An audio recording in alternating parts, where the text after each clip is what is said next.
today's channeled message is someone feels like your energy is a padlocked door. So I feel like somebody feels like that your energy is off limits, that you're no longer open to something. Maybe somebody's trying to figure out how to pick your lock.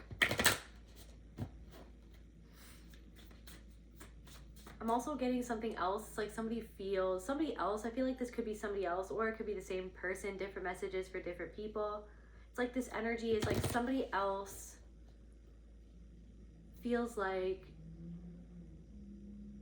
something about your frequency was like a skeleton key that brought up something and unlocked something inside of a person, and it took them off guard because they weren't anticipating feeling a certain way.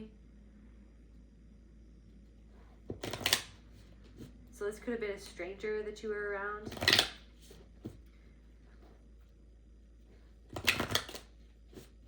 Maybe you were a stranger in a strange land. You've never been somewhere before and you met someone. I'm also getting Nowhere Man by the Beatles. He's a real nowhere man, sitting in his nowhere land, making all his nowhere plans for nobody. He's as blind can be, sees just what he wants to see. Nowhere man, do you see me at all?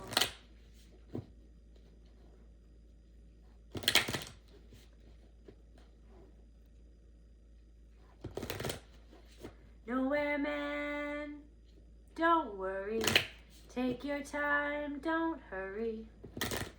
Nowhere man, the world is at your command.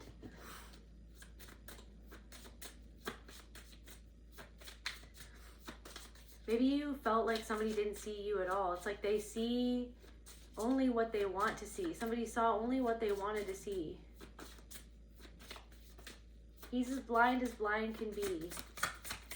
Sees just what he wants to see. Nowhere man, do you see me at all?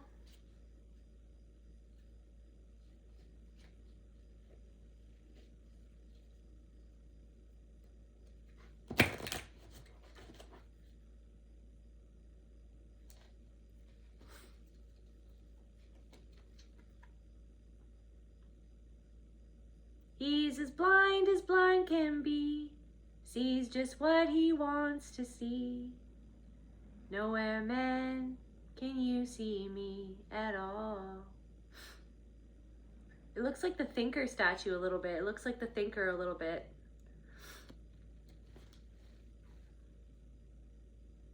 Somebody lost in their thoughts or lost in a loop. Thinking about the situation, thinking about you, thinking about the fact that your energy is like a locked door. Somebody feels small. It's almost like somebody's true self is squished into the corner of this locked room. It's like maybe something that happened made somebody feel exposed. I feel like also somebody feels, this could be this other person, but somebody feels like the person that you took off guard. There's something about a concrete jungle as well, out in the wild, out on the prowl. Somebody felt like when they locked eyes with you, it unlocked something inside of them. This could be somebody that you just met, or maybe this could remind you of when you first met this other person. You could have cracked a joke or cracked a smile, and when you locked eyes with this person, it felt like it unlocked something inside of them. And what did it make them feel? I feel like somebody isn't used to being seen the way that you made them feel seen. What did this person feel? Inner child in reverse. So it's like you brought out, I feel like somebody is rigid or very controlled. Somebody wears this mask, maybe like a professional mask or something like that. Somebody is very meticulous and has to do something a certain way, or likes to get things done the way that they like to get things done, and they are very ambitious, they're very intelligent, they're very good at what they do. Somebody is very good at what they do. Somebody is very, very professional and doesn't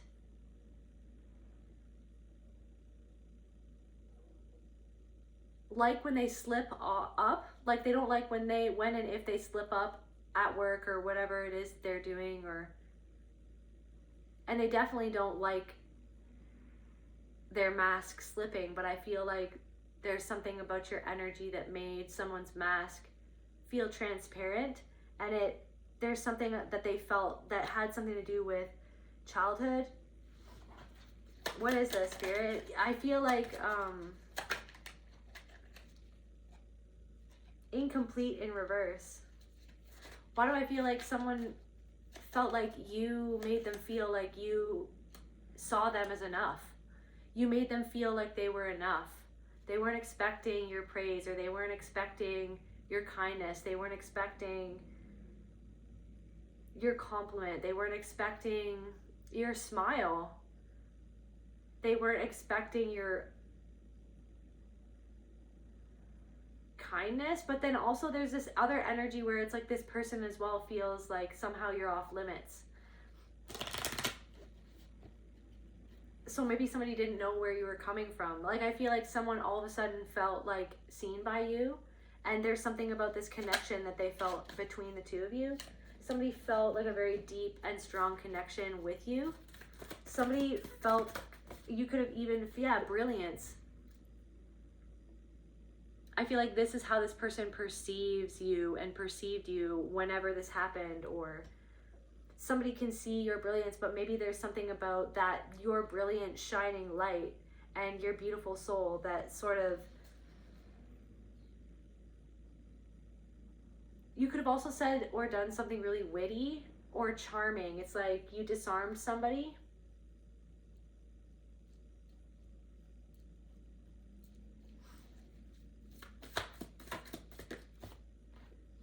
Yeah, and then somebody, it made them feel like they had to, like this preservation, some part of them that they locked away.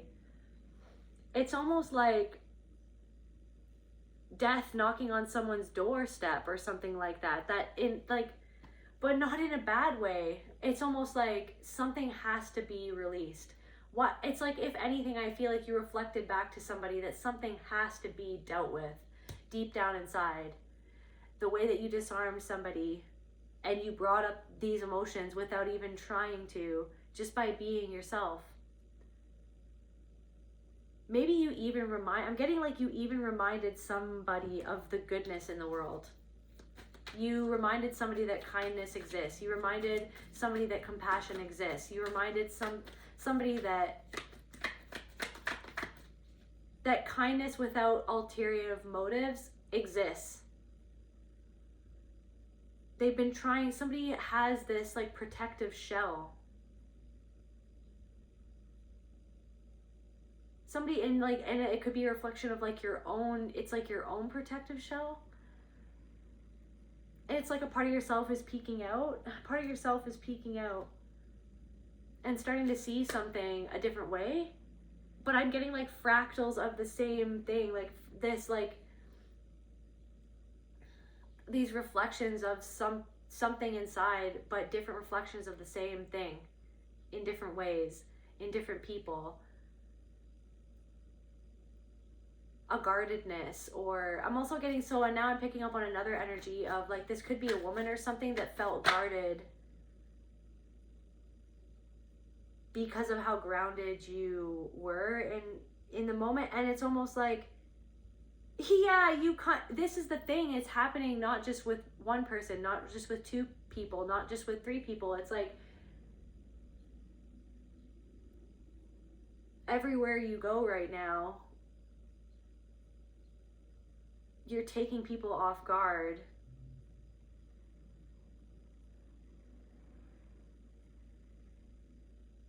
also I'm getting, you could be taking yourself off guard with how you deal with something that used to take you off guard, that used to trip you up. Something that somebody else is doing, something that somebody did lately, it's like it didn't trip you up the same way that it used to. And then you're kind of sitting with, okay, so like, how powerful am I?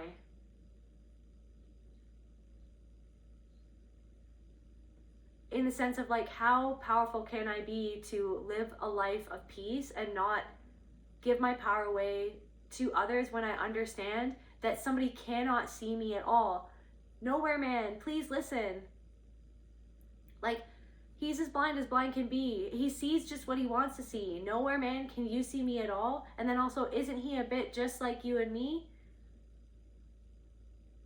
Isn't he just a little bit just like you and me and everyone else that ever was and that is and that exists on this planet? Isn't everyone just everything? And so therefore, not taking something personally anymore.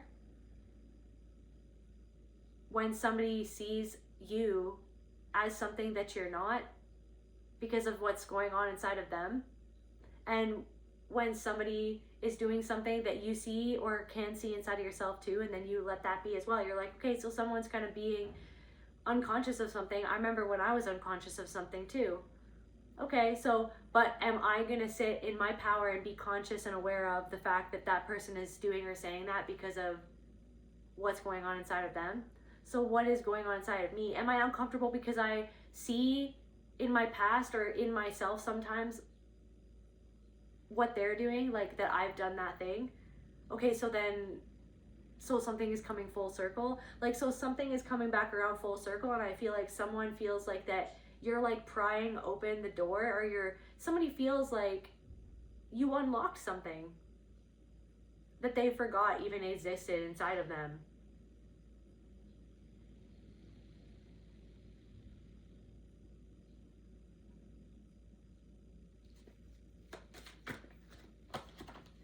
Maybe somebody's used to being around people who make them feel small and unseen and unable to be themselves. But I feel like you caught someone off guard because you made someone feel incomplete in reverse, inner child in reverse. You made someone feel like a kid again. Like, you made someone feel like that you saw their brilliant self.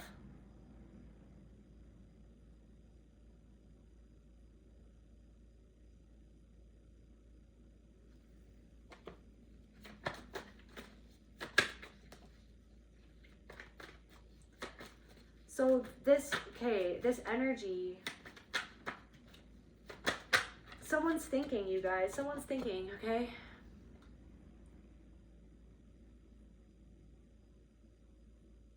I feel like someone's like in loops trying to run away from the fact that your door is locked, what that's reflecting back to them about themselves.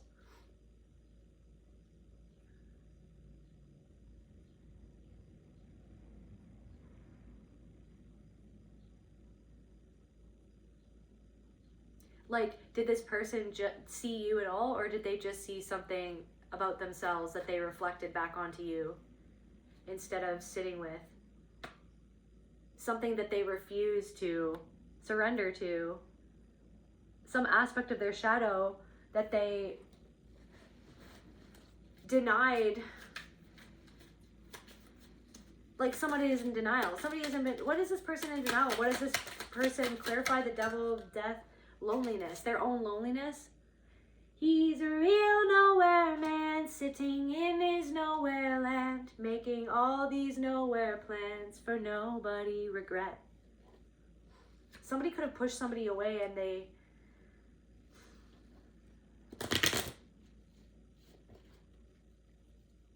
now I'm picking up on something like somebody could have, it's like a fear that they have.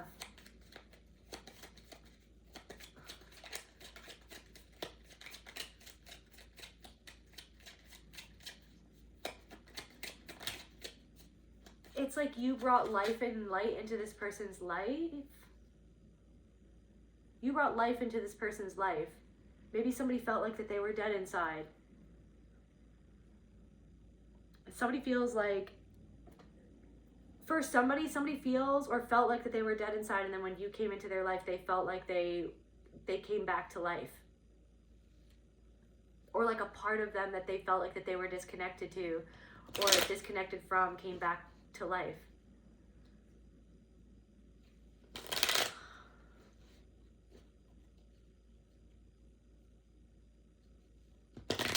Someone's going over and over and over something in their mind. Something, regret, loneliness, their own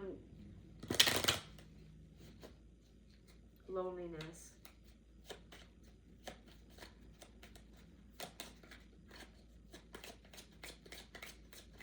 Be one with who you are. On the loneliness card, it says, be one with who you are. Who you are is beautiful. And this is what I'm saying. I feel like you reflected back something to someone of their own brilliance and their own beauty, their own worthiness, their own enoughness, because I feel like you're showing up in your energy as starting to feel like you're truly enough. Even if sometimes you have those feelings and thoughts and worries and fears that, am I enough? Am I not doing enough? Am I not excelling enough? Am I not succeeding enough? Like, am I enough? Like, but I can only be me.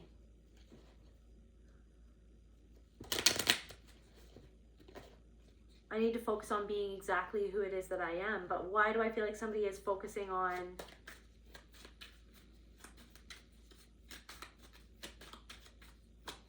everything and everyone except for themselves? Okay, well, yeah, let's go over here. Okay, so then clarify, so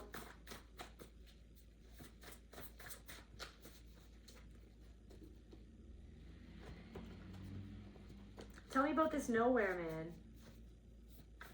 I don't know, somebody didn't even know what was going on until something happened, and then they were like, I exist, or I'm alive, or something like that, or some sort of moment about that where it's like, somebody's just going through the motions and then all of a sudden they feel alive again. And then all of a sudden they see the cage that they built themselves to protect themselves from being hurt again by somebody or by something, trying to preserve themselves.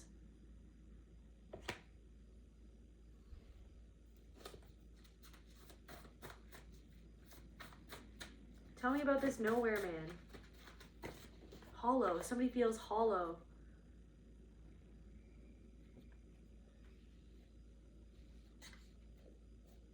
Idealization, the initial high octane love bombing stage where you are put on a pedestal.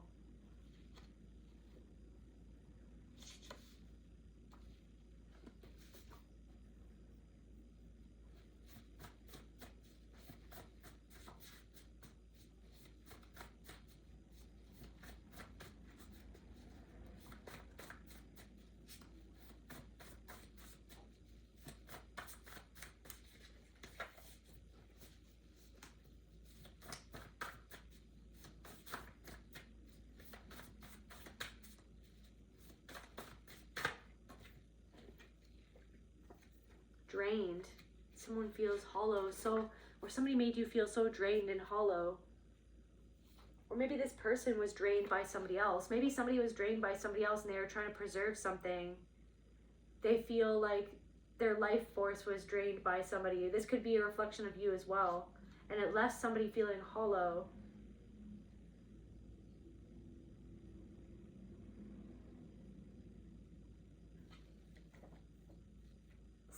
Systemic abuse.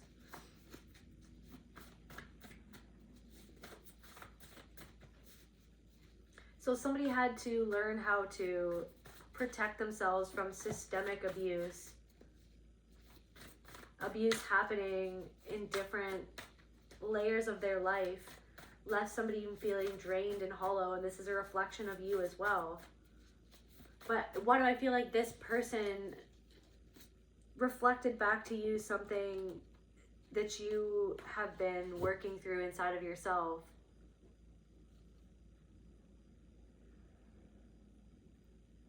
Of figuring out how not to allow yourself to be drained in the name of love or friendship.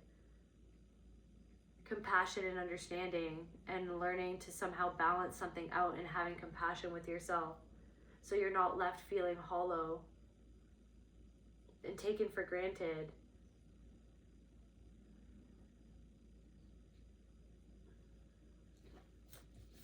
Tell me more about what's going on with this person. What's going on in the collective, Spirit? I also feel like someone froze up, and then they felt like someone froze up, and then maybe they wanted to say something, or somebody wants to say something to you, but they feel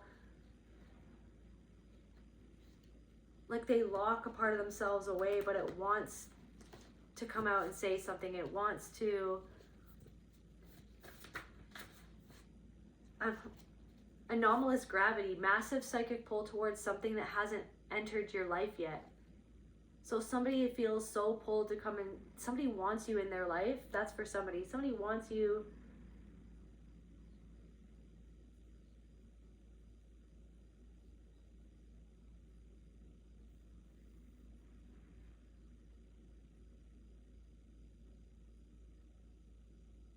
The shapeshifter, someone whose loyalty or face keeps on changing, a volatile, untrustworthy factor. So there could be some sort of factor in some sort of situation where you felt like this person's mask kept on changing. Maybe you felt like this person or somebody in your life is volatile. And yet I also feel like somebody feels this psychic pull towards you. Or maybe you could feel a pull towards something that hasn't entered your life yet, but maybe you feel something coming into your life.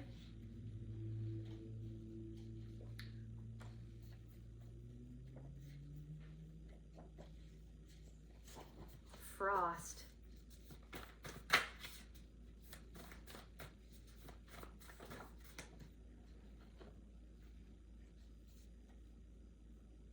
The heavy blanket, a weight that settles over the entire room, making the air feel thick, slow, or ancient. So your energy, it's like all of a sudden somebody had to stop. Somebody had to stop in their tracks because they felt like this weight settled over the whole room, this ancient, thick energy. Like this, and it's almost like time slowed down. Like a moment in time lasted a century is what somebody felt.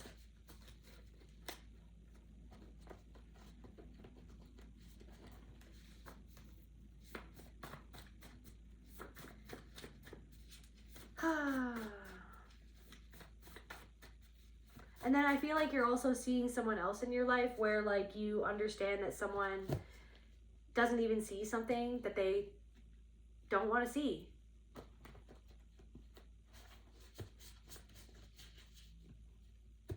And it's almost like you're just aware of that. Tell me about that person.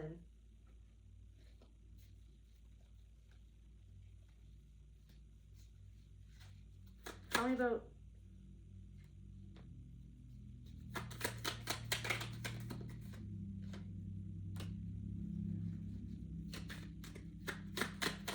It's like somebody is like easy going or like flowing, like everything's fine. Like there's some sort of energy of someone who's like everything's fine, but like there's like deep-seated resentment bubbling up to the surface, but then they deny that they have that resentment bubbling up to the surface because of something that they don't want to see. They're seeing what they want to see. Do you see me at all? And then it's like you're seeing what's going on in the situation with this person, of whatever they're telling you or whatever is going on, and you feel like this person is... Somebody could have even told you something about something that's going on. And maybe they even said that they wanted something to change, or that other people have told them that something needs to change, or that other people have told them that something might not be a good idea or isn't right or doesn't feel right to them or something like that. But this person doesn't want to see how they're being in a situation or what they need to change. This person feels neglected. Somebody feels neglected by somebody and resentful. And I feel like maybe somebody in this person's life made them or makes them feel pain, but small, like a small version of themselves. What's going on with this person, Spirit? What's going on with this person?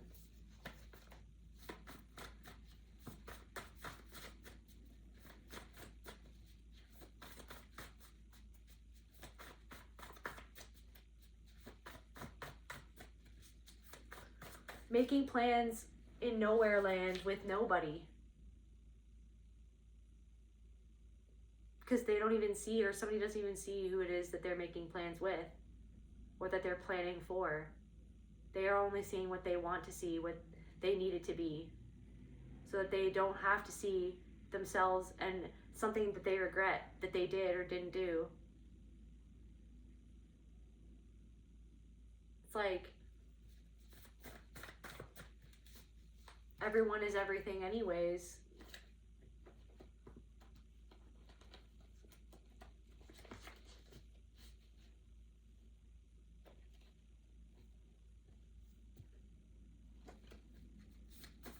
There's something more to that. There's something more that like wants to be expressed, but it's like, it's almost like this energy of like, why is this person doing what they're doing? Because something doesn't feel right about what it is that they're doing. And I feel like maybe you even felt that. Maybe this is somebody that you know, somebody that's relevant in your life, or also it could be like there's so many different threads that I'm pulling at, but it all is like being braided together. But it's almost like there's somebody that's doing something. There could be somebody that you're interacting with that's actually reflecting back to you something about a situation with another person. And it's the same thing of how somebody, it could have been an older person even.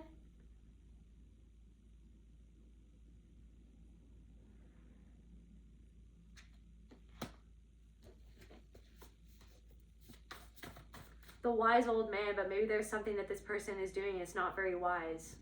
Maybe they are wise, maybe they are intelligent. Time is bending. Somebody's trying to turn back time.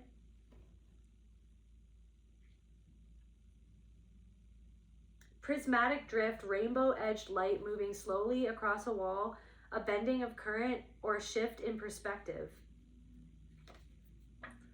Somebody could be being drained by somebody else, or if somebody feels like they're being used by somebody else and it makes them feel resentful.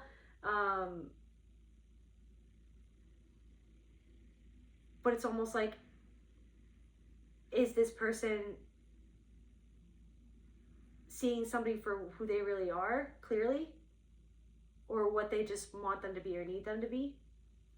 Time is bending. Time is bending like the heavy blanket, a weight that settles over the entire room, making the air feel thick, slower, ancient. And so back to that other person, somebody feels like, I don't know if you reminded somebody of somebody from the past, and it just opened something up for this person and unlocked something that they weren't expecting for them to feel. And I feel like some of these people are very attracted to you, felt very connected to you, felt taken off guard by you and your energy.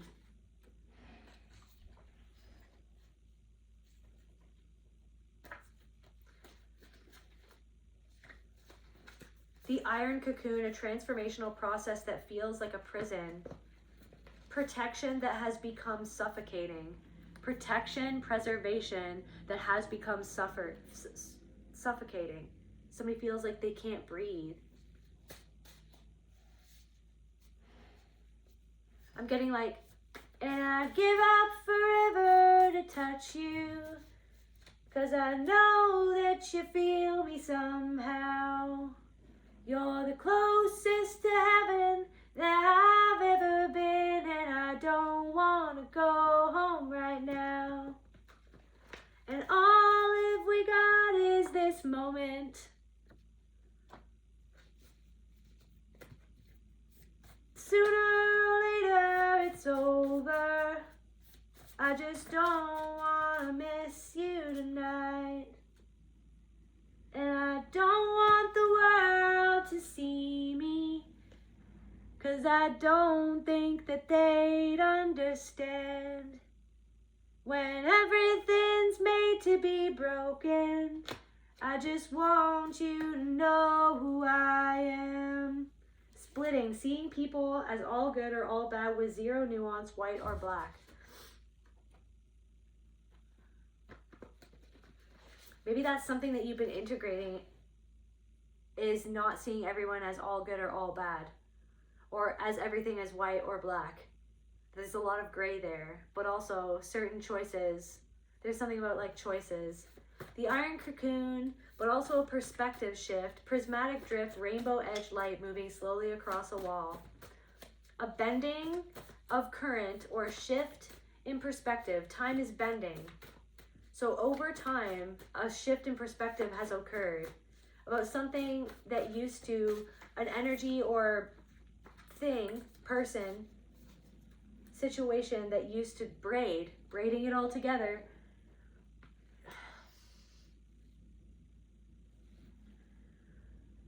drained, hollow, braiding it all together. A shift in perspective, all of these things happening to eventually shift your perspective into not seeing everything as white or black or good or bad or right or wrong all the time.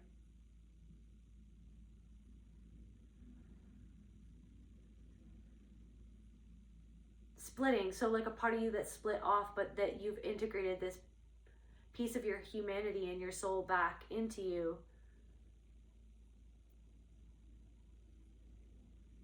Smoke screen dynamic also came out. Smoke screen dynamic.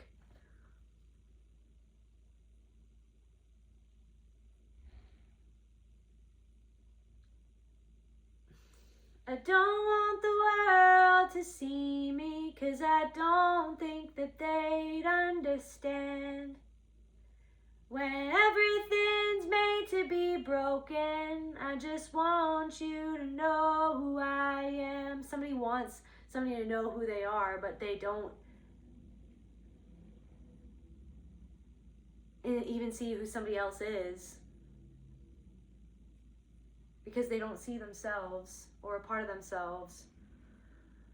Regret. I don't want the world to see me. Regret. Loneliness. 'Cause I don't think that they'd understand. Someone feels hollow because of the abuse that they experienced, but maybe also because of the abuse that they perpetuated onto another person. When everything's made to be broken, I just want you to know who I am. Somebody just wants somebody to know who they are, but this person wasn't willing to know a part of themselves that you reflected back to them, and so you felt like this person didn't even see you. Confirmation bark, I guess. You felt like this person didn't.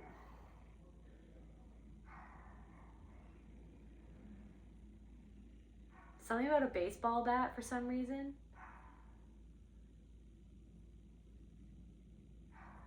You felt like this person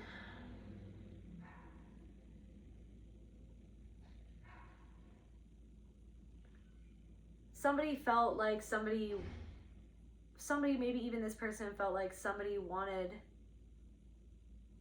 something from them, but it's like, what this person doesn't want to see, that they wanted something from you, or they objectified you or somebody else. Smokescreen dynamic occurs when a deceptive maneuver or distraction is used to conceal true intentions, bad behavior, or an underlying agenda. Somebody had an underlying agenda. Somebody had an underlying agenda. Or somebody felt like, or somebody in your energy is feeling like somebody else has an underlying agenda for them. The tactic controls the direction of attention, preventing people from looking at the real issue by directing their focus towards something flashy, controversial, and entirely made up. Confirmation verb. Somebody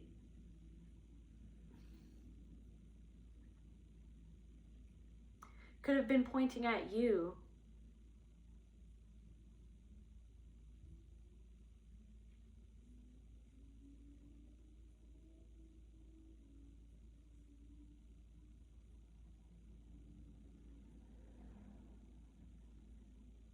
And something could have made you feel resentful because somebody could have been pointing at you saying that this was what you were doing. They were projecting their own shame and shadow onto you. What were they projecting onto the collective? Saying like that you were doing something, when it's like, well, what are they doing though? What were they doing? What were their intentions? Because I feel like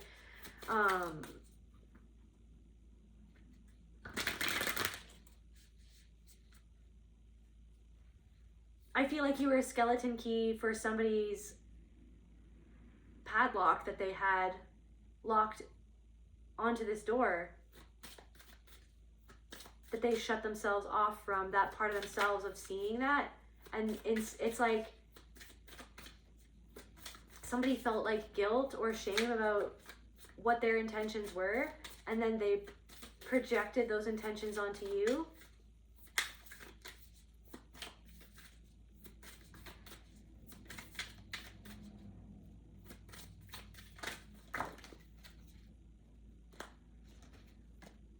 What was this person projecting onto the collective? What was this person projecting onto the collective? Fear.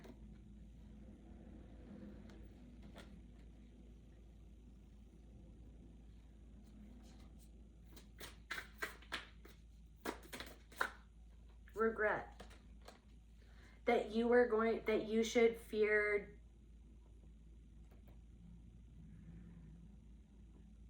it's like they wanted you to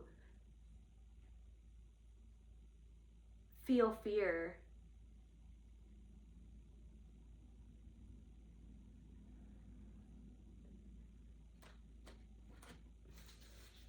Regret. Flow. Block and reverse. But I feel like this person, skeptical,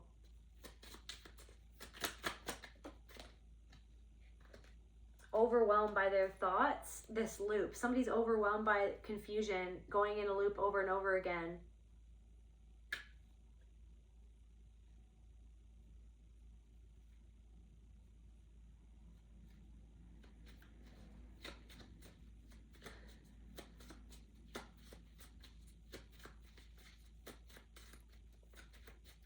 A smokescreen dynamic can be a distraction that is used to conceal true intentions. Somebody could have tried to make you feel skeptical of something that you're actually really sure about. Somebody could have been skeptical as to your intentions, or tried to make you feel like that your intentions weren't true because their intentions weren't true. So it's like somebody saying, well, I think, is this person just using me?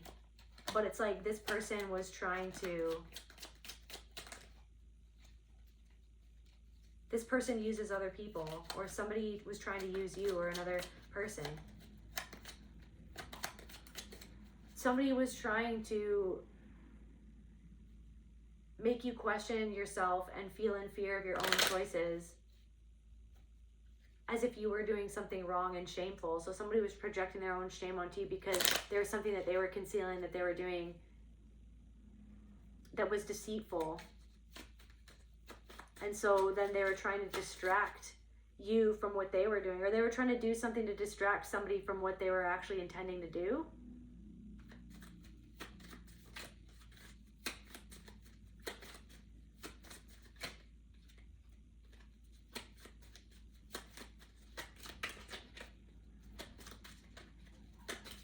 Clarify hollow. Clarify hollow, Spirit. Someone feels like the protection or the way that they tried to protect themselves has become a prison, and they feel like that they can't breathe.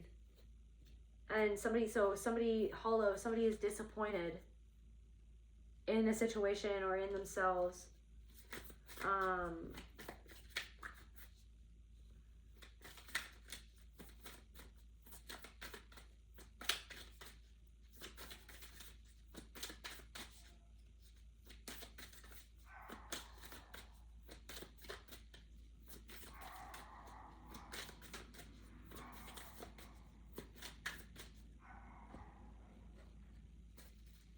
Tell me more about this person. potential. Seeing the potential in something, in someone. Or you saw the potential in this person. You saw the potential of what this person, of who this person. That's the thing. It's like you can see someone's potential, but then they don't see that in themselves. He's as blind can be, sees just what he wants to see. Nowhere, man, do you see me at all. Someone couldn't see your potential because they couldn't see their own potential because somebody made them disbelieve in their own potential. Somebody made them expect that there was no potential for something, or that they had no potential, or that potentially love didn't exist or doesn't exist. But love, somebody feels like love doesn't exist and they feel locked away from love. They feel like absence. They feel an absence of love inside of themselves. Somebody feels an absence of love inside of themselves. They don't see themselves. And I don't want for the world to see me. Why? Why does this person not want the world to see them? Because I don't think that they'd understand when everything's made to be broken. I just want... Why do I feel like something is like a little bit about that song in this moment for this reading is like romanticizing something? Discernment. Romanticizing... I don't want the world to see me. What do they not want the world to see? What do they not want the world to see? Their own lack of self-worth. So it's like, but then somebody felt like that you saw their worth, and then somebody like put up a barricade, okay? Some energy put up a barricade because they were like, what do you mean? What are you seeing? And what you're reflecting back to me about my own worth that I am uncomfortable feeling.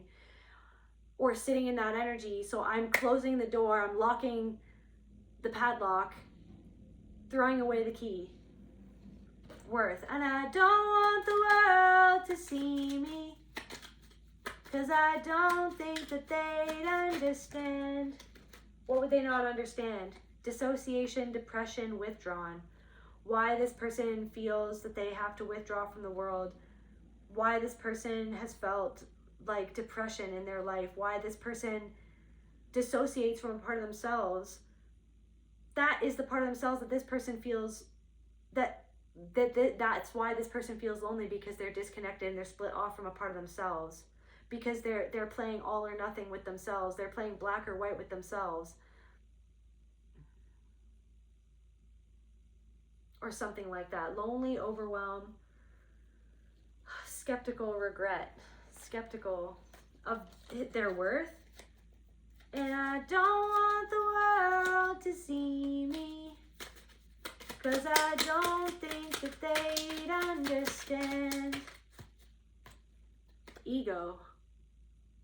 But I feel like you do understand though. Like I feel like you've come to some sort of understanding about your own ego.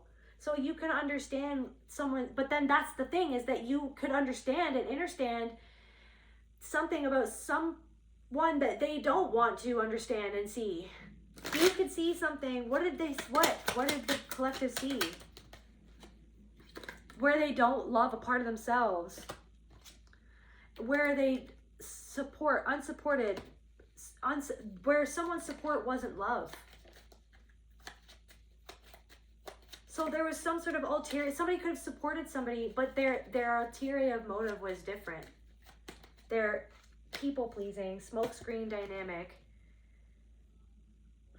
See, this is like a braid. There's lots of different... It's usually like this in all my readings, but there's something very like eclectic in this reading, because it's not just one person. It's not just one person, and it's not all bad. It's not all good. There's amazing things. Like I feel like someone almost fell head over heels. Something happens and I'm head over heels. I never find out till I'm head over heels. Something happens and I'm head over heels. Don't break my heart, don't take my heart, don't throw it away. That's why they have it locked away. Reflection, awakening. So it's like, it's almost like you unlock, it's like your awakening, you seeing what you see inside of yourself, embracing certain things that you never embraced, accepting certain things that you never accepted before, coming to terms with certain things which you felt like you may or may not ever could have come to terms with. You continuing on this spiral of life, growth, evolution, transformation. It's like somebody felt like,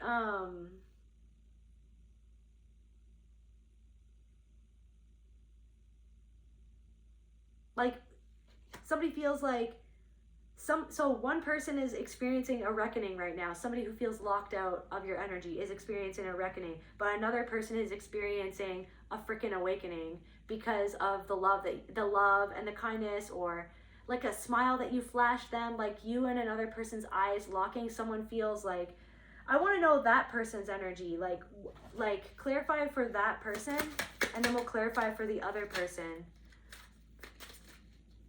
Like, I feel like you've awakened something inside of somebody, okay? Or about the world in general, or about people, about life even, like an aspect of life or themselves. And I feel like that person is still thinking about that happening. Like, I want to say happening, or that moment of connection.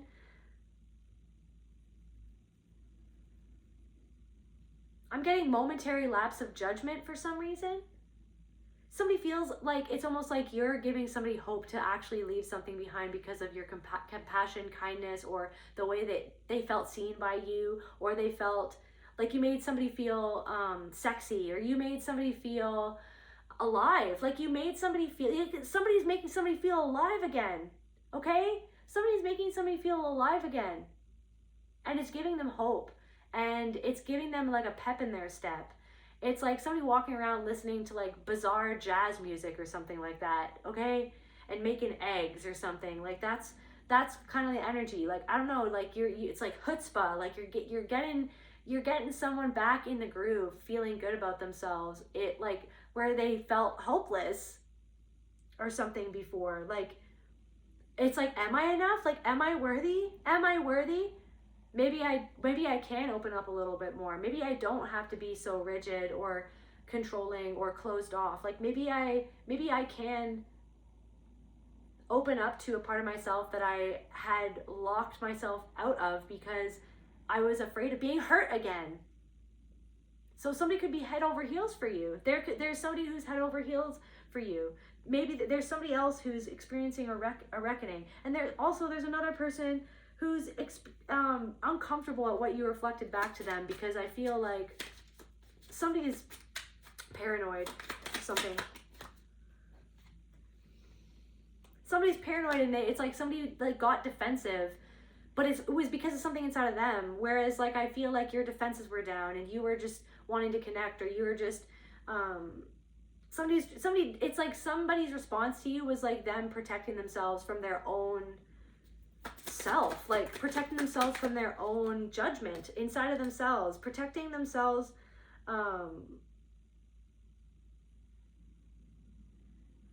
somebody is experiencing like a consequence, because like what did this person do? Like, so somebody's experiencing a reckoning right now and they're thinking about it, and this person could have love bombed you, or other people could put this person on a pedestal, or it's like maybe you felt like this person was putting you up on a pedestal only to tear you down off the pedestal. And they could have like said certain subtle things to make you feel insecure. Like at any moment, this person could pull me off the pedestal whenever they felt like it. Because I feel like somebody was like feeding you little bits of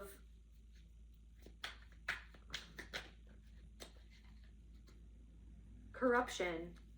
Somebody could have been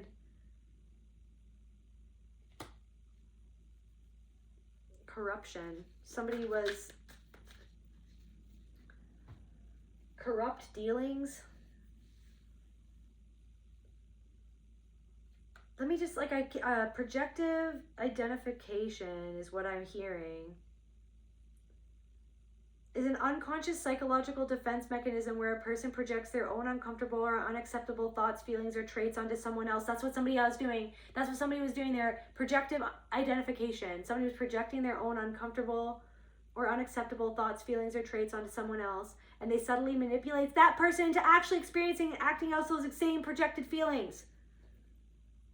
I have to read that again because that is what happened here for somebody, for this person who's experiencing a reckoning. Projective identification is an unconscious psychological defense mechanism where a person projects their own uncomfortable or unacceptable thoughts, feelings, they write their own intentions, but they're trying to distract from what they were doing and how they were feeling, and what their intention was or what their motive was.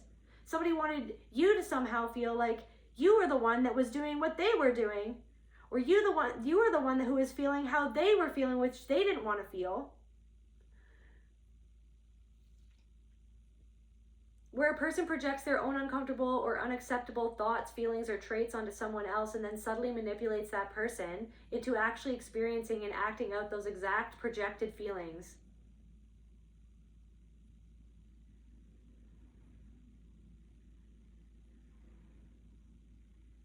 So somebody who feels like secretly that they're not good enough and then manipulating you into feeling like that you weren't good enough. So that literally could be, it's like that's literally what's happening.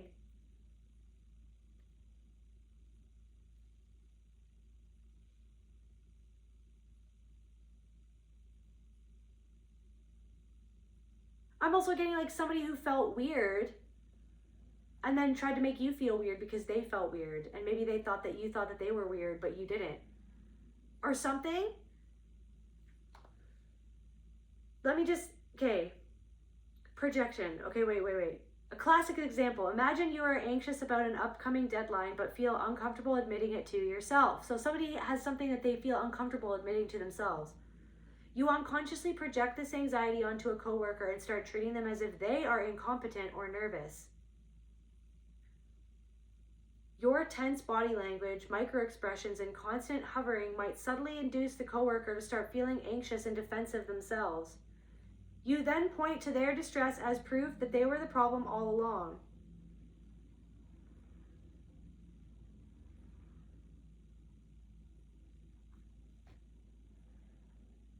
Guys, somebody was...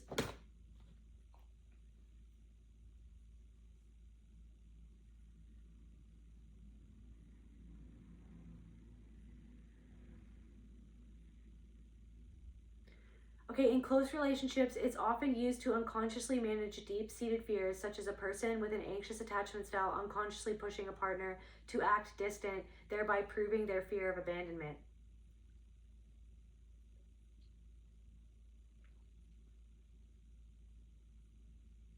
So while it may seem like intentional manipulation, it is an unconscious and primitive defense used to manage intense internal distress. It serves as a way to get rid of psychological pollutants and forces others to understand or experience exactly what the projector is feeling.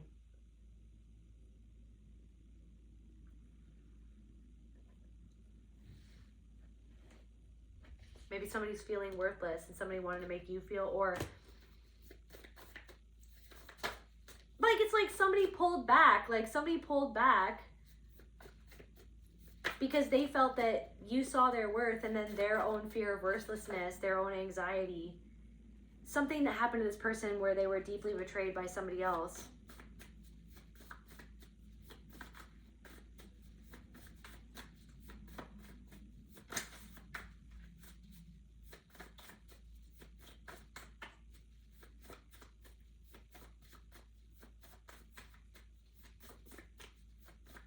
Something isn't about you, but then it is about you.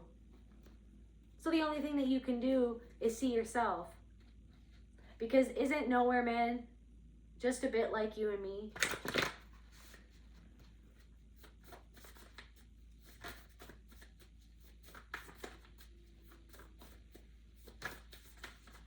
Because where are we? Nowhere, anywhere, everywhere. The script ripped. The script ripped up some sort of script because it felt corrupt.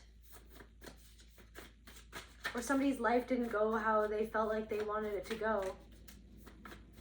But you're off the script now. You're not reading off a script, you're reading off your soul. You're not acting off of a script. But then it's also like, okay, practicing that humility of like, where might I be acting off unconsciously off a script? So what do I need to see inside of myself about this? God is sleeping. Where might I be acting off of an unconscious script? So what do I need? Where might I be unaware of something? Where might I be blind to something?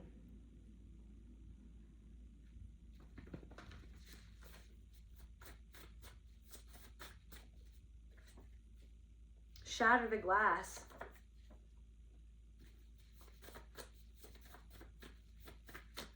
Clarify, rip the script.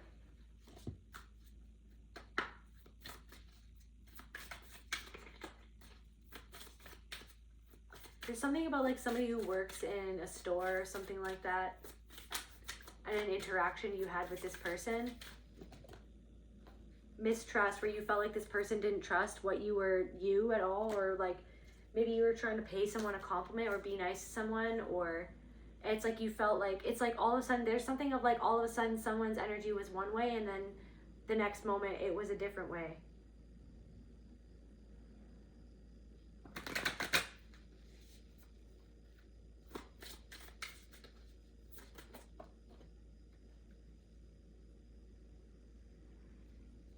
Mistrust.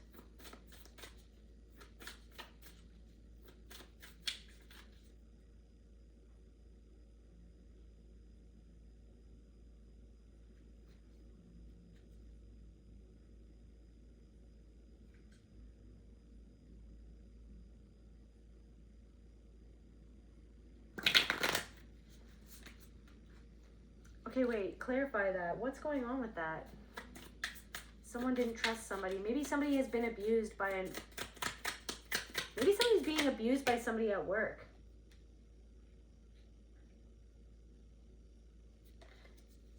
And it sucks the life right out of them.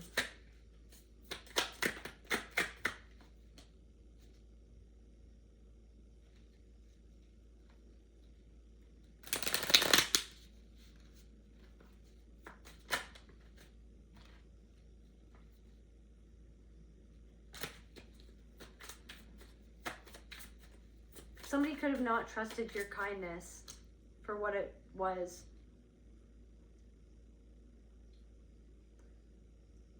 I feel like somebody feels powerless at work, or somebody feels powerless around a narcissistic person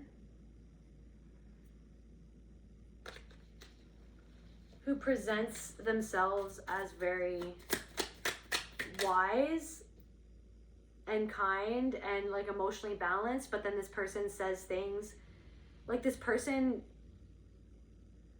is being abused at work. Somebody's being abused by somebody else. Yeah.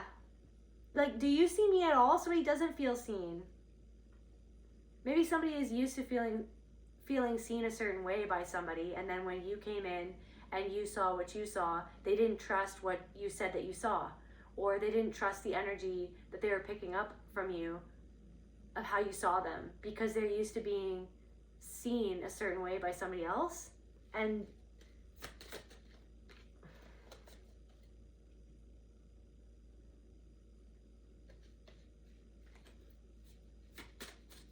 like a way that somebody responded to you had nothing to do with you. It had everything to do with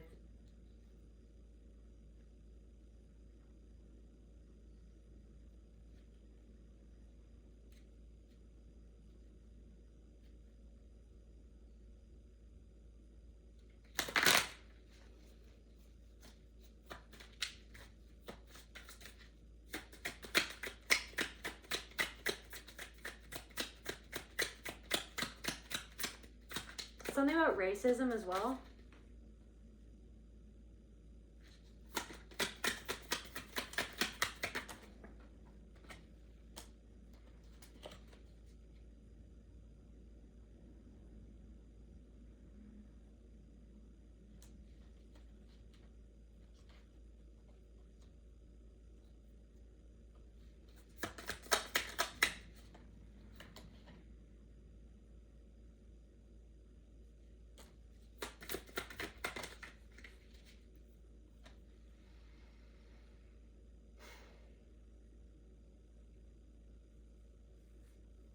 No, it's like, so I don't know, something like some sort of soft spot was touched accidentally, and it brought up something in this person deep inside themselves that they had locked away about how somebody else made them feel about something. And I feel like you were just reflecting back the actual truth of like, but then it's like this person has like some sort of deep-seated belief about something or about a part of themselves, because of somebody else who made them feel that certain way. And then it's like they didn't trust what you were reflecting back to them because of how somebody else made them doubt themselves.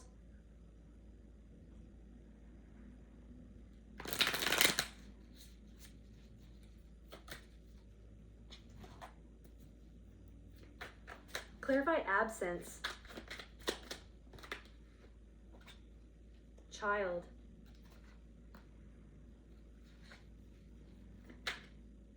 Inner child. The absence of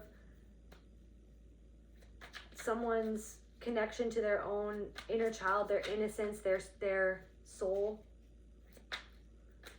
Maybe someone's absence, like something about their child, something about someone's child.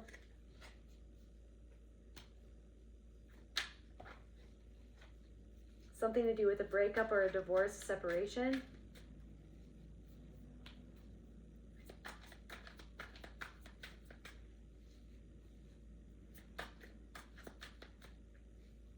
Somebody couldn't see somebody's child because they couldn't see a part of themselves.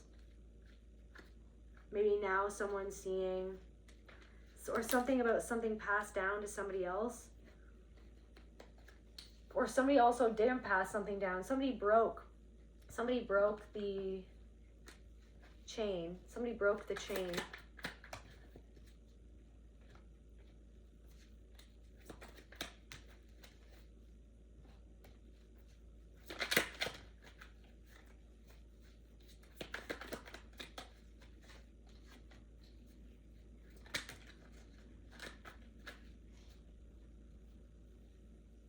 Something to do with like a legal proceeding, or something to do with someone's work, or a secret trip. Somebody is receiving justice and or karma for, but it's almost like they're just experiencing the spiral confirmation. Like sometimes I hesitate using the word karma, right? Just like I feel it's that even the word chosen one or karma, it's like how we use those words or how we think about those things. It's like not to make another, because everything is everything. And everyone can be special, okay? Everyone is a child of the divine. They are the divine. Everything is the divine. And this person who hurt another person is the divine too. But it's almost like facing something that was misguided inside of themselves, facing something that was misguided of whatever it was that they did because of systemic abuse that they lived through. Because of when they were and where they were absent from the love inside of themselves, because of the way that somebody else hurt them to make them feel split off from that part of themselves and that love of self, that love of self. Somebody feels like it wrecked their potential, but the potential is already and always will be deep down inside of them. But maybe somebody doesn't believe in experiencing a new version of their life.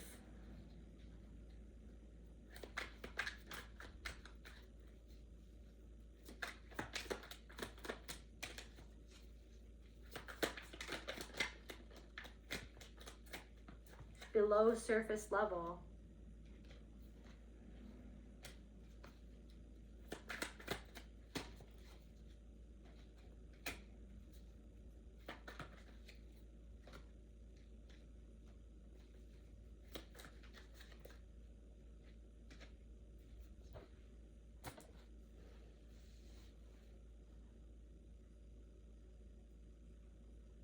like somebody feels like something was stolen from them.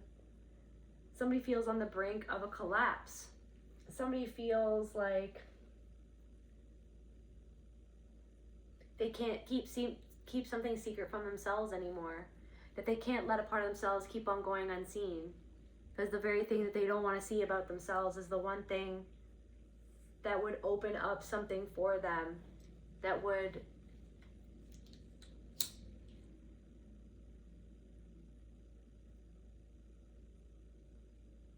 somebody struggles to have compassion for themselves because someone never had compassion for them.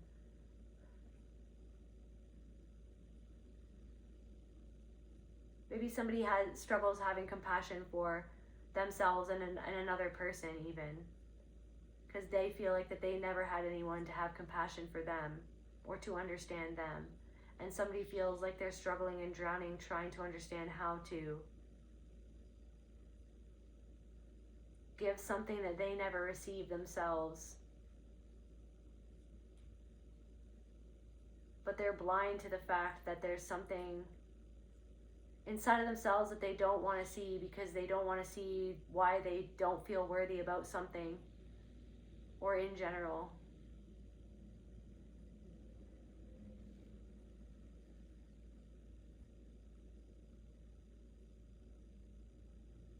Or worthy for another person, or worthy for you, even.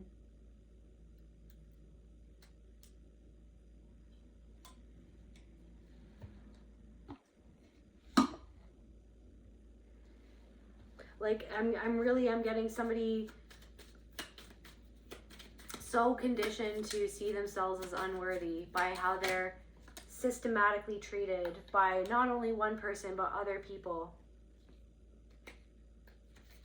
That they withdraw, they make themselves small, and they step to the sidelines in their own life.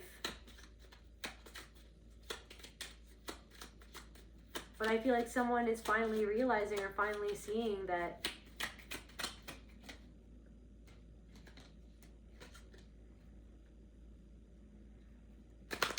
something to do with mistrust is because where they don't trust themselves.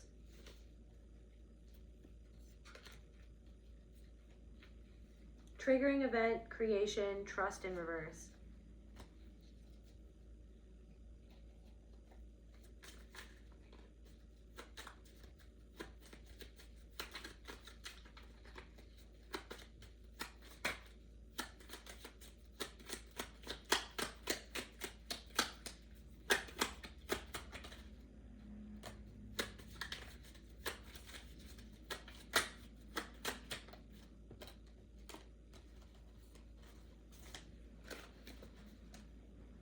I'm also getting something about somebody just saying something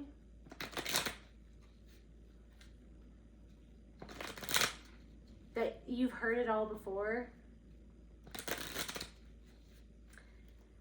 And you could have seen it coming.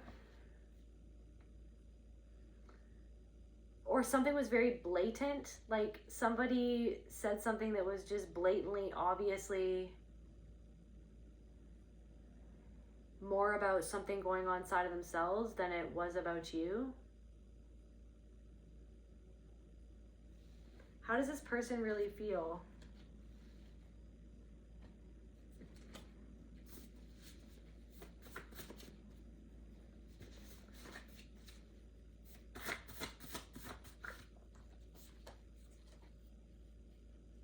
Banshee, the voice of grief, a profound, unfiltered scream of emotional release or warning.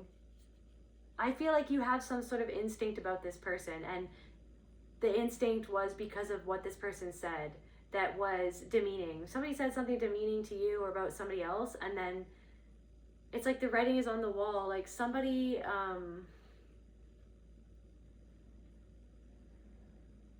somebody could have brought up somebody from the past, and they did it to make you feel kind of insecure or to compare yourself to somebody else. And they brought something up to make you see yourself a certain way.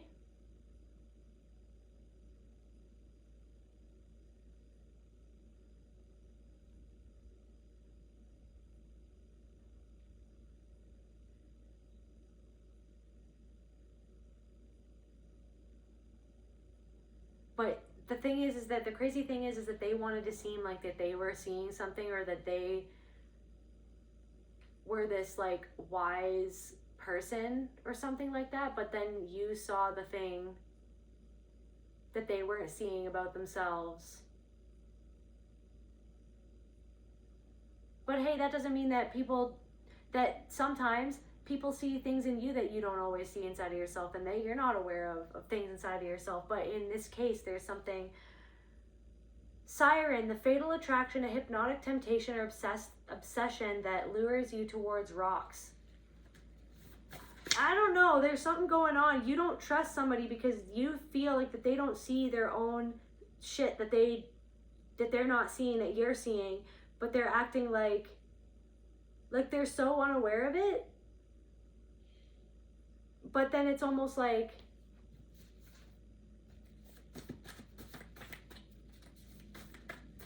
this is what I'm saying. So it's like, isn't he just a little bit like you and me?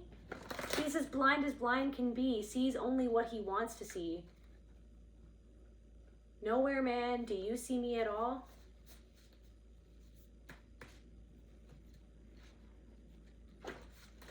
Like, God, do you see me? Spirit, do you see me? The angels, do you see me? Do you see yourself? Are you seeing what's going on? Are you seeing how this thing that this person did or said made you feel? Something is standing. Part of you is standing up and taking responsibility for seeing a part of you that no one ever saw, that you so badly want other people to see you. The only person that can fully see you is you. And it's almost like hoping that somebody who cannot see you, hoping that that person's going to see you when they're not even seeing themselves. When something was draining you, time is bending. It felt like a different time. It felt like something in the past. It felt like a recreation of something. But it was there in your life, placed in your life, happening through you, for you, not to you, slowly to help this rainbow edged light move slowly across a wall, to help you shift your perspective once and for all. The whole world, the whole wide world around you, speaking to you, for you, through you, on behalf of you. It is you. It's all you. The third eyelid, an evolutionary defense mechanism looking at the world through a protective filtered lens. But the filter is starting to come off, and you're seeing all these people for what they are, which is a reflection of you, which is just another version of you going through the motions the same way that you can go through the motions sometimes, right? Or maybe you do, you have to, it's life, right? The same, all versions of you figuring stuff out on their own time, in their own way, seeing things, sometimes not seeing things.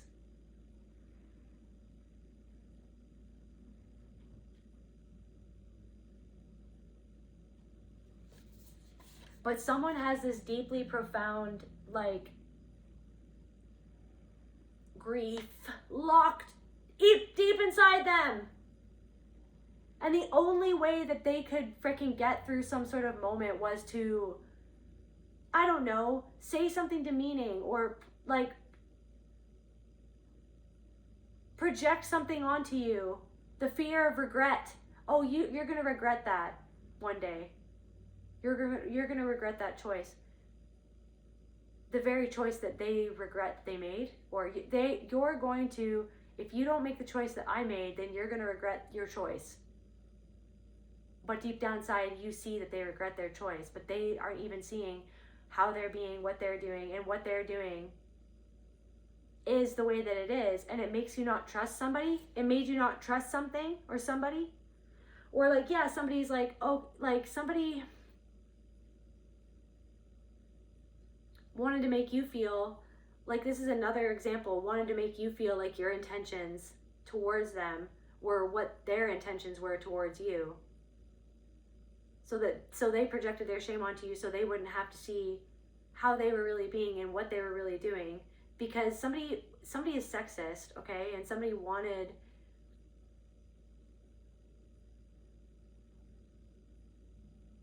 something that they couldn't have. So someone, it's like, I don't know, something could be, you feel like called in by something, but then also you don't trust something or someone. But you're not necessarily seeing someone, you're not splitting on someone. You're seeing people as all good or bad with zero nuance, white or black.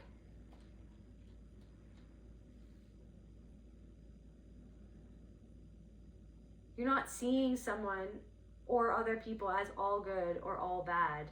Maybe you did at one point because of the trauma that you experienced. We've all been there, and we can all have those knee-jerk reactions, but also some things you're gonna have to make a tough decision. Like, it's gonna be a yes or no decision. But some things aren't even a yes or no decision. It's just like awareness of what the person is really doing, and that it's not a you thing, and just leave it as is. Just leave it at that. Just leave it at that.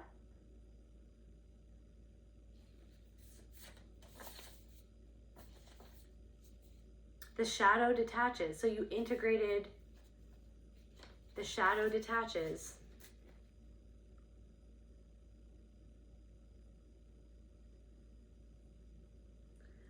Mirror that remembers, a reflection showing you who you used to be, refusing to see you. Really? A reflection showing you who you used to be, maybe a part of yourself that you used to be or who you were, but refusing to see you.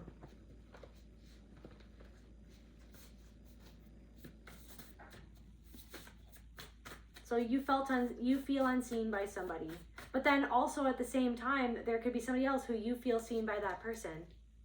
It was like a momentary, like, both of you guys saw each other, but then I feel like this person closed up too. Somebody closed up as well. Closed off, closed up to protect themselves because they don't trust somebody, because of them being with somebody who had certain patterns.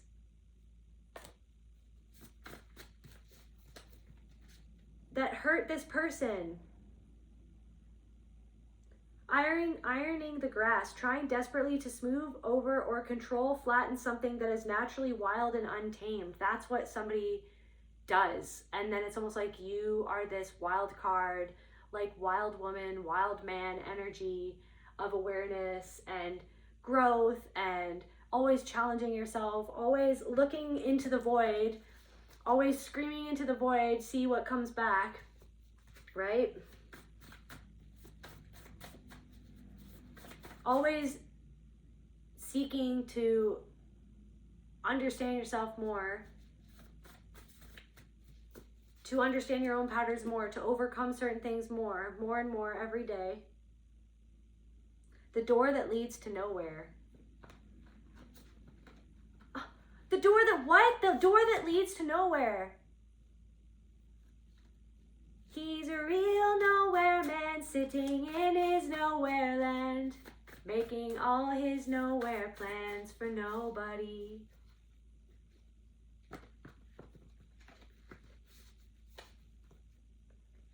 He's as blind can be, sees just what he wants to see. Nowhere man, do you see me at all?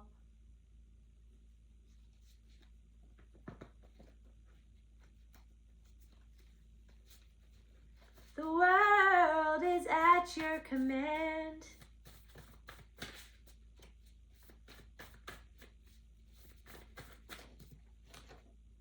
Energy vampire.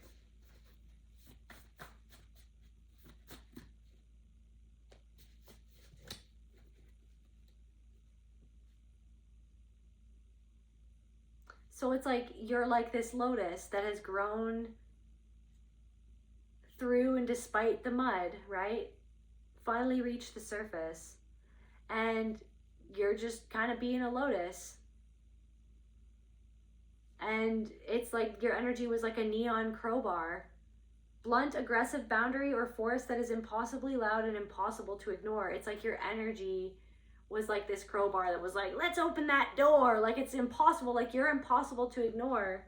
Something about you, your eyes, your energy, your smile, something that you said, it's almost like, it's like making something impossible to ignore in somebody else. That's what's happening. It's impossible to ignore. You're just being yourself. Being open and kind.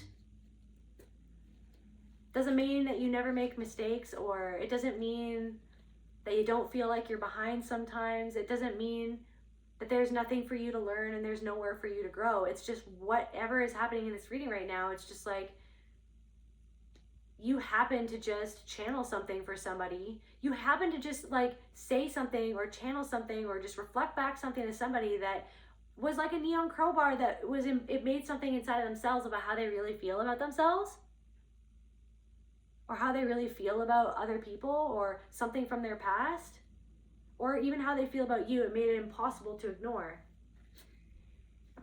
What is it that if they feel that it's impossible to ignore? Let's get, clarify like impossible to ignore.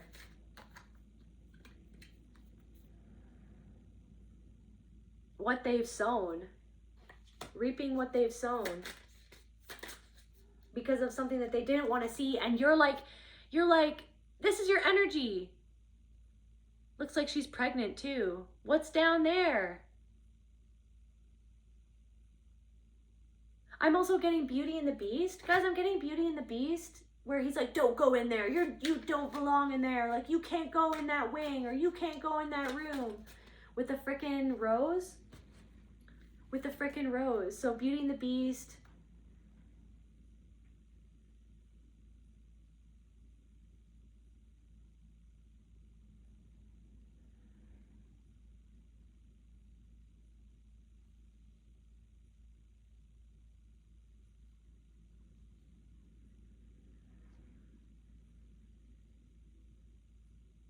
A divine spark trapped within a hardened exterior. The transformative power of unconditional love. And a strict cosmic timeline for personal evolution. Remember that iron cocoon? A transformational process that feels like a prison. Somebody feels like they're in prison right now. This could have been you for years. This could be even an aspect of your life right now. There could be lots of aspects of your life that are untamed, wild, and free, but maybe there are aspects of you too, just like everybody else. Nowhere man, isn't he just a bit like you and me? Like, maybe there is a part of you that's like, okay, this apartment feels like a prison to me, okay? This apartment, like, can I please find a different place to live? You know what I mean? I feel, but then it's like, okay, but maybe it's a part of my transformational process in my life, right? Maybe it's serving me right now in many more ways than just one way. You know what I mean? Maybe it's challenging me. Maybe it's helping me grow. Maybe it's the mud that I have to grow through that mud to become a different version of myself in the future, right? Okay, so it's a powerful symbol. Okay, just a sec.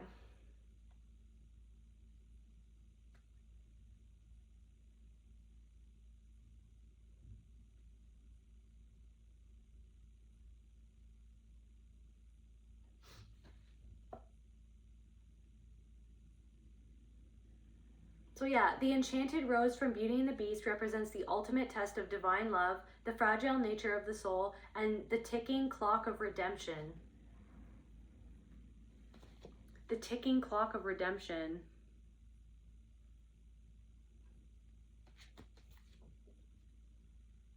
Absence of love inside of themselves, inside of this person. Encased in a glass dome. I feel uncomfortable. Somebody feels uncomfortable. Somebody feels like they can't get comfortable.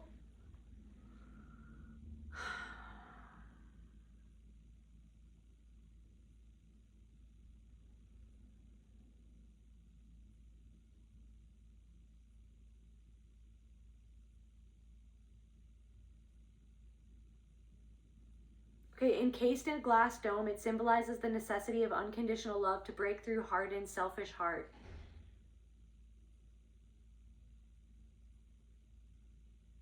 Maybe somebody made some sort of selfish choice.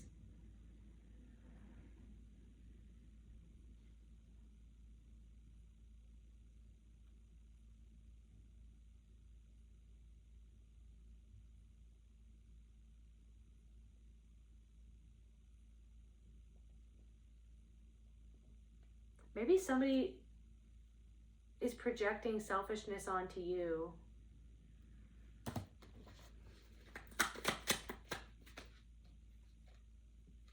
Overwhelm. Because something overwhelms them and then it makes them feel selfish and they don't want to feel selfish.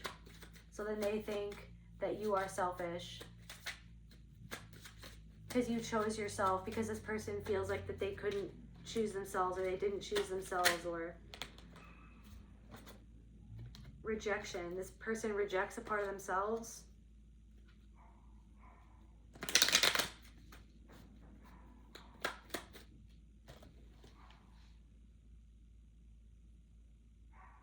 Okay, some esoteric and spiritual interpretations view the rose in Beauty and the Beast as representation of the uncorrupted soul. Even though the beast's exterior is monstrous, the rose, the last beautiful part of him, I'm gonna cry, remains perfectly intact, waiting to be nourished by love.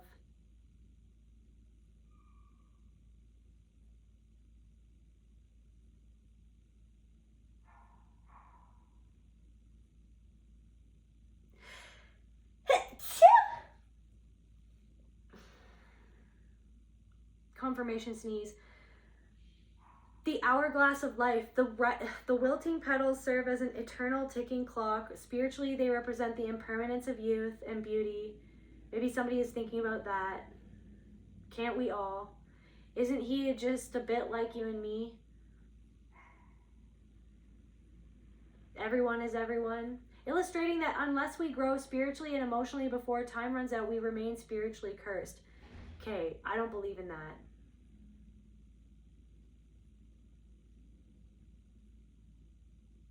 I don't like that word. I don't like that. No, it's just you haven't learned something yet. You haven't integrated something yet. The path of love. Historically, the mystical rose has been linked to the Grail and is a profound symbol of awakening. The beast can only be saved not by force, but by the transformative, resurrecting power of love. Self-love. Self-love. Somebody could think that your self-love is selfish. You loving yourself is selfish. But why do I feel like this person did something that was selfish, or has done things that are selfish? Or something that somebody said to you was selfish?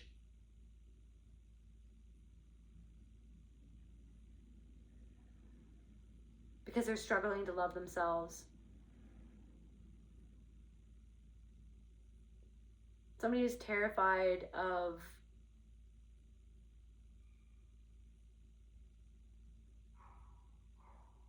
being wrong, so they have to make you wrong.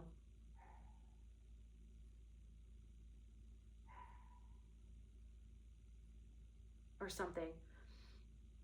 Okay, the West Wing. So that's where she's not allowed to go. She's not allowed to go into the West Wing.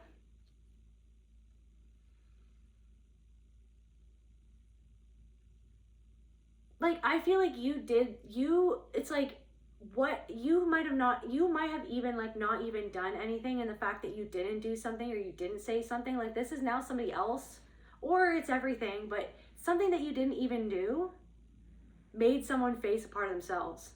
Like something that you didn't even say anything. You might have just not engaged in something. You might have just not responded the same way that you always responded. Not on purpose, but just because you weren't going to rise to something. Because you just didn't have to. And that is forcing somebody to see a part of themselves that they want to be blind to.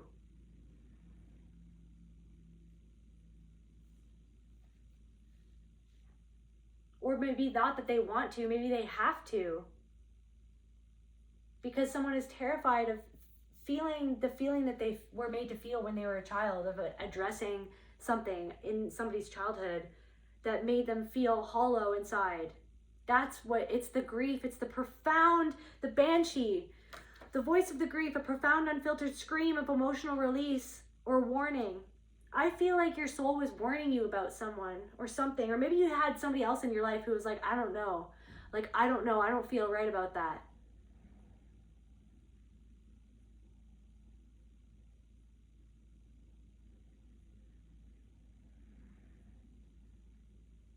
And that even in and of itself was a reflection of a part of yourself that was like your own inner child that was like, I don't feel safe. Why aren't you seeing me? Are you just seeing what you want to see? Is this person seeing you at all? Do you see me at all? Do you see me? Pain. Do you see the pain that this could inflict on us, or that this person is inflicting on us? That I feel, the pain that I feel, that I'm not being seen, that I was never seen by somebody, and that I am still not seen. They're just seeing what they want to see. They're just seeing what they can use, what they can take, how they can drain me, to fill their own hollow sense of self because of the way that they don't love themselves, because of the way that somebody else, systematic abuse, made them feel like that they weren't worthy of love. How are you going to win when you ain't right within? Abandonment. So someone made you feel like it's like that smokescreen thing. My mind is being drawn back to the Beauty and the Beast again.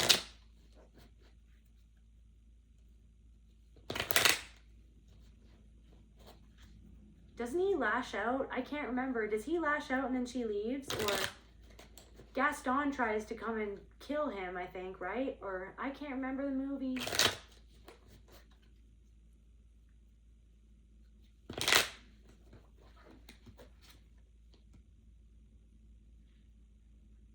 And it's not that anyone is better or worse than anyone else.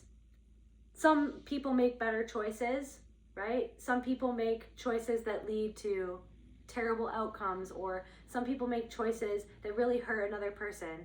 But it's like, but everyone is everything. And it's just that you're descending down these staircases constantly to shine a light on these things inside of yourself that you wish that you didn't even see, that you wish that you didn't find there, that you wish that you didn't feel.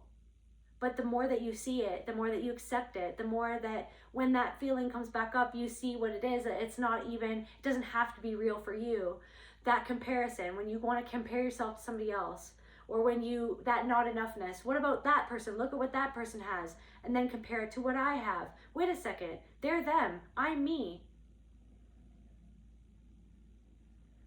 Am I seeing me at all? Are you seeing like the journey that you took to get to where you are? That was not the journey that that person took to get to where they are. The fact that that person and nobody else knows every step that you've taken along the way to get to where you've gotten to be who it is that you are. They don't know you, but you know you. Are you seeing you? Are you seeing? Like, if somebody needs to hear this, are you seeing and giving yourself props and loving yourself for how far you've come and all the shit that you've gone through? That person doesn't know what you've gone through. That person doesn't know what you've gone through. They didn't live your life. They didn't see you crying and suffering. Maybe somebody did. Maybe this person did. But I feel like at another level, it's just like somebody didn't know every single thing that you went through.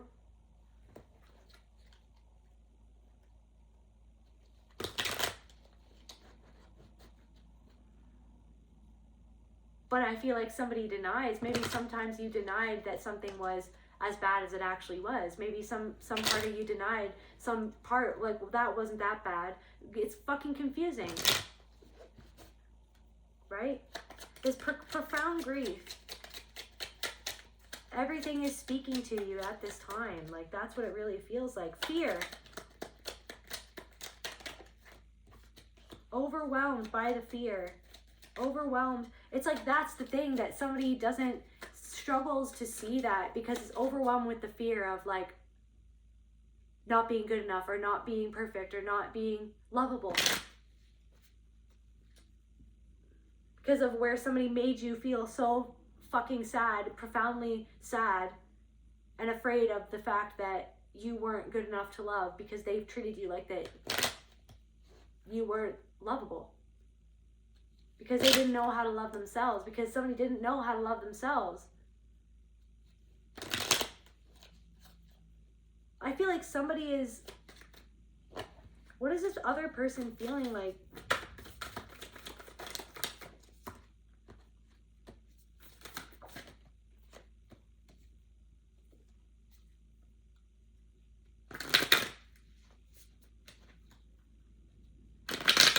Somebody could have like criticized something about a choice that you made.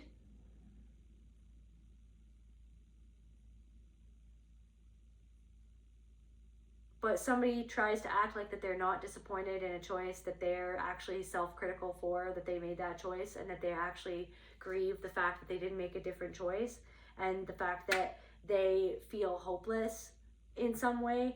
And I feel like this person's disrespect, like you can see it for what it is. So something about not throwing the baby out with the bathwater. Patience impatience in reverse. You're like, yeah. If I can be patient with me, then I can be patient with another person. But sometimes maybe you can feel impatient, but then it's like, you know what? Yeah. So they have to see something that I don't have to make them see. And they're not an evil, bad, unevolved or unspiritual person just because they don't see something that maybe I'm seeing that. Maybe it's not about that. Maybe it's just about letting someone, being patient with that person, but also being patient with yourself, but also being like, something about like disgust, nostalgia.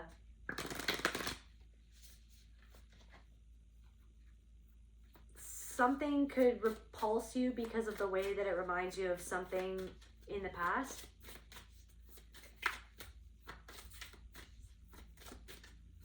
Being patient with yourself.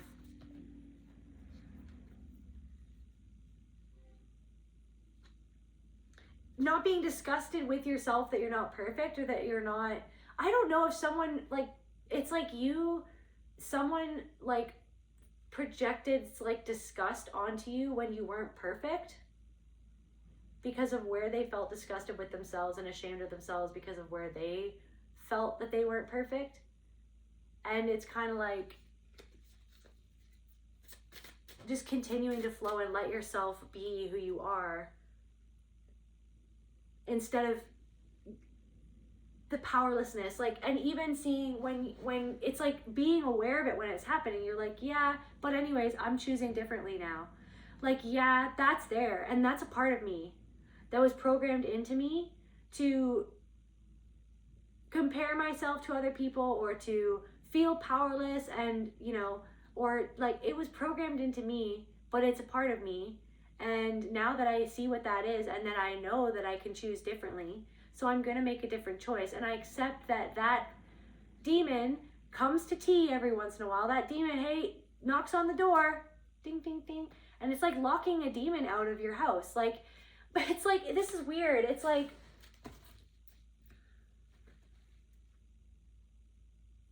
you are the power. It's like denying that the demon exists is more harmful than being like, I'm opening the padlock, I'm opening the door. Come in. Come and sit down. What's up? Okay, so you're afraid. So you're afraid you're not good enough? Okay, so you're afraid of other people's criticism?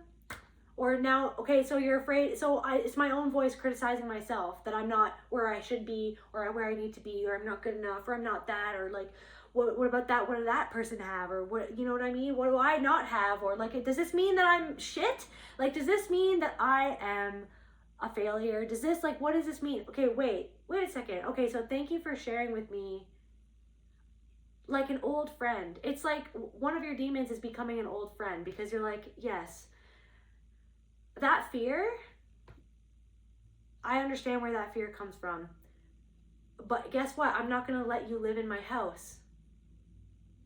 So, show that demon the door. It's not that the demon won't come back. It's a part of you. It's a part of everything that is. And everyone that exists have these parts of themselves to varying degrees within themselves. And it's about owning it and looking at it and knowing that you are spirit itself. That those demons are a part of you, yes, but where did they come from? Right? Did it come from childhood? Right? Did it come from, is it because I'm scared that I'm not fulfilling my own potential? Is it an absence of self-love, unconditional self-love? Because I never got unconditional self-love. No one ever taught me how to unconditionally love myself. They were criticizing me, right? They were acting like that they knew everything when they didn't even fucking see me or themselves at all. They were acting like they were the old wise man, cloaking themselves. But I don't want the world to see me, 'cause I don't think that they'd understand. When everything's made to be broken, I just want, and then somebody broke you. But I want you to know who I am. And I feel like it was some sort of like fulfilled thing where you were like, why did you break me? Why did you break my heart, your heart? I'm going to understand why.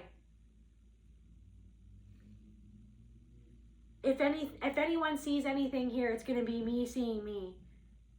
Maybe it'll help me see you and understand you. But somebody didn't understand you. It was just negativity and criticism and impatience. Why are you not like that yet? Why are you not like him down the road yet? Why are you not like your brother yet? Why are you not like your sister? Why can't you be more like them? Why are you like this? Why are you like this? Why are you like this? What it really was why the fuck am I like this? Why the fuck am I like this? Why the fuck is my life like this? Why the fuck does this trigger me so much? Because it reminds me of something in my childhood. Of how I was treated.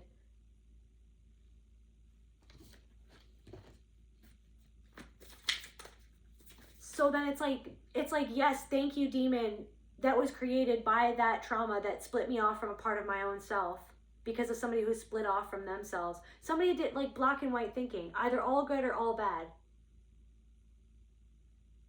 It's like that one complex, the Madonna.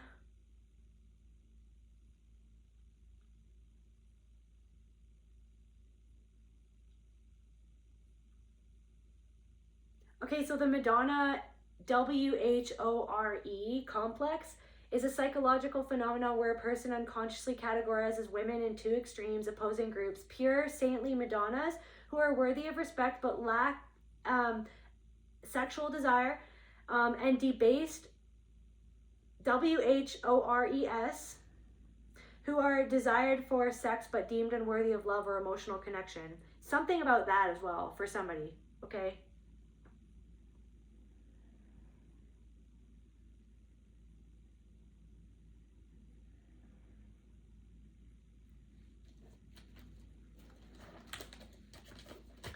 But really quickly back to the Beauty and the Beast, because there's something about his own cruelty to the witch, right? Who comes to the door and asks for help. She presents herself as a beggar. Beggars can't be choosers. But anyways,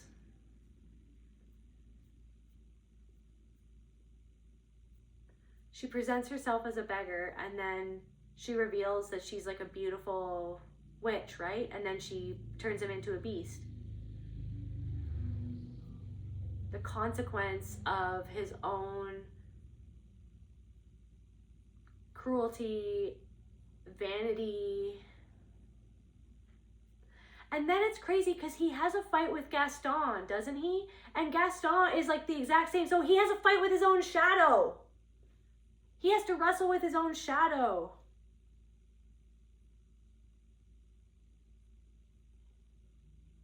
Somebody feels like they have to like stop a part of themselves from doing something, or they try to stop a part of themselves from doing something to somebody else because they don't want to be that type of person or something.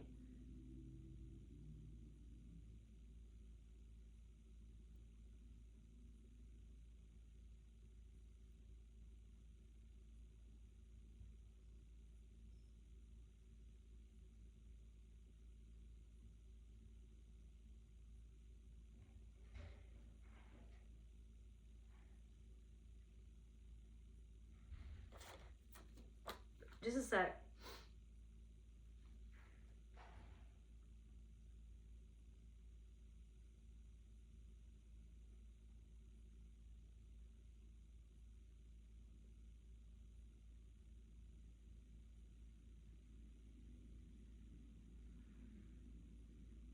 Okay, wait.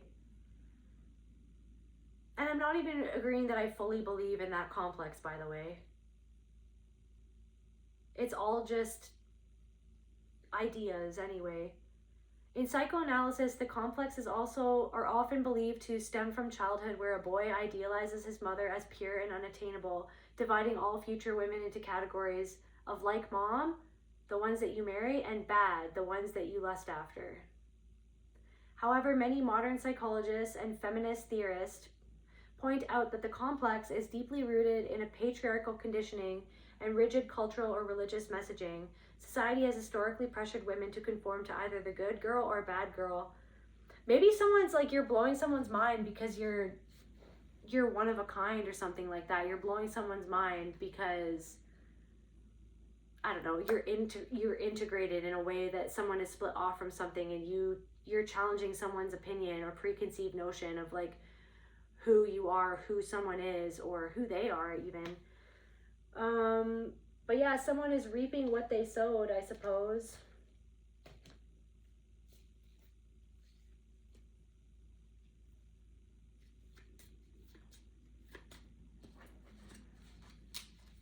I'm getting like something just kind of like bounced right off of you.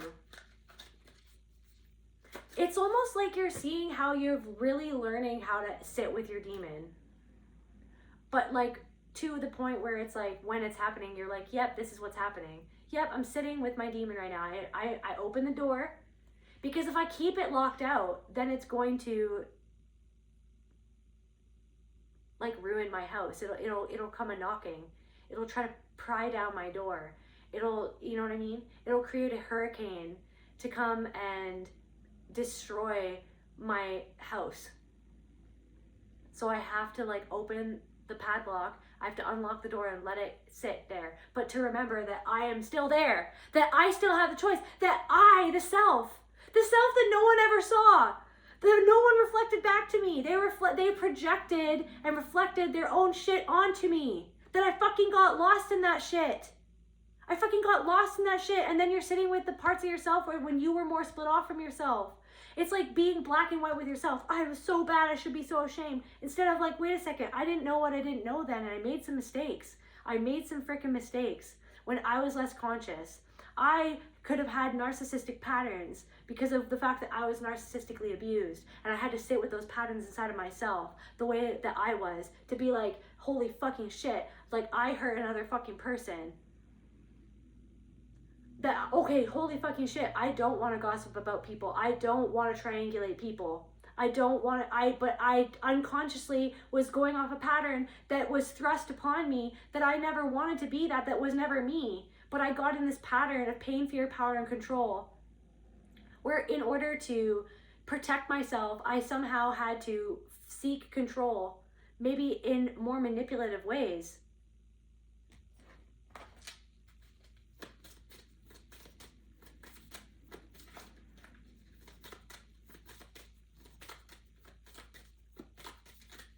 There's also something coming through of like, it's like labels to understand something. It's not to just, it's like everyone is God itself, but then it's like everyone wants these labels. Obsessed, confirmation, right? Intolerance, closed mindset. Putting a label on yourself, or trying to label yourself or label the other person. What's like going deeper than the label, going deeper, deep into the pattern, deep into the self, deep into the label that like confines you, the label that confines you. When you are, you know what I mean? You are a drop in the ocean and you're the entire ocean. It's good to have certain things to like explain certain things or understand certain things, but at the end of the day, I feel like somebody is trying to redeem themselves. That's not for everybody, but somebody is trying to redeem themselves because of this deep sadness and negativity that they've been feeling, or that they're in, the fear. Okay, just a second. The West Wing, so from Beauty and the Beast. The ego and shadow self. The West Wing is a deeply psychological, spiritual space representing the beast's unhealed subconscious. It is the part of his world where he hides his shame, his past, and his inner conflict. That's what someone has a lock on the door to their own West Wing. Their own shame. So like I really feel like someone was subtly, perhaps unconsciously, projecting their shame, their fear onto you.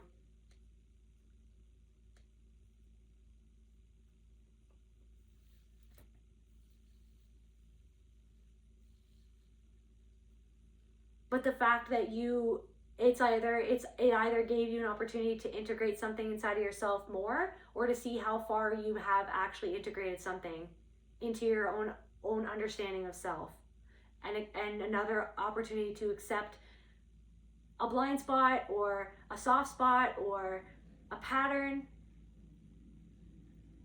so that you can continue to learn how to move forward in those types of situations with people. Doing something that maybe even you have done in the past, or that has been done to you over and over and over again.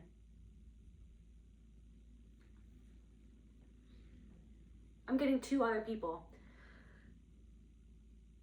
The graveyard of the unconscious. So surrounding the pristine rows are shattered mirrors and ruined furniture. In a darker symbolic interpretation, because the household objects are alive, the destructive anger the beast takes out on his furniture reflects a soul actively destroying the loving relationships around him in his fits of rage.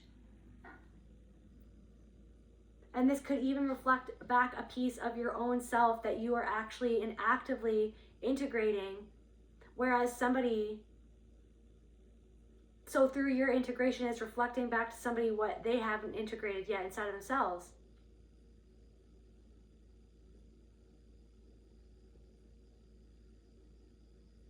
And so that's why it's like you felt that pattern of somebody just, shutting the door, locking it up. Nope.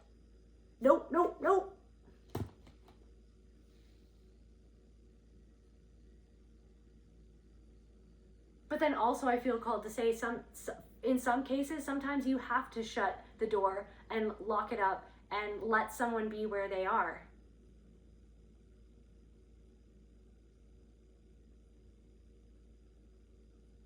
And let someone be where they're at, so that you can focus on yourself and where you're at and where you are and why it made you feel that way, who you really want to be. Because I feel like someone is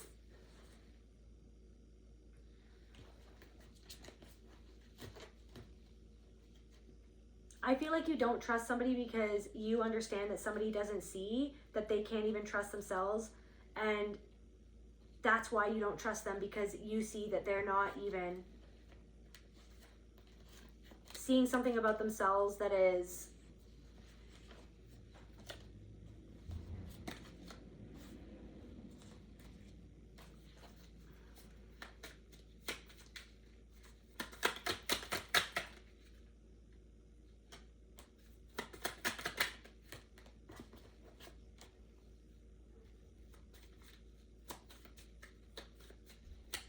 it's like you know that something would have caused you grief, and that's why you don't trust something. So it's like literally choosing to trust instead of mistrusting yourself. You're choosing because you don't trust somebody. So then you're like, so I have to trust myself that I don't, because there's something that I'm seeing the thing that where they're not even seeing me at all. They're seeing what they need me to be or what they want me to be. So I have to change. I have to do something differently. I have to change for me. Whether that's putting up a boundary, whether that's ending the connection, whether that's walking away. Whether that's whether that's like keeping someone in your life. But it's almost like I'm the only one that's ever going to change. I can't change this other person. I can't make them see me. But there's something happening where, like, because you don't need someone to see you anymore,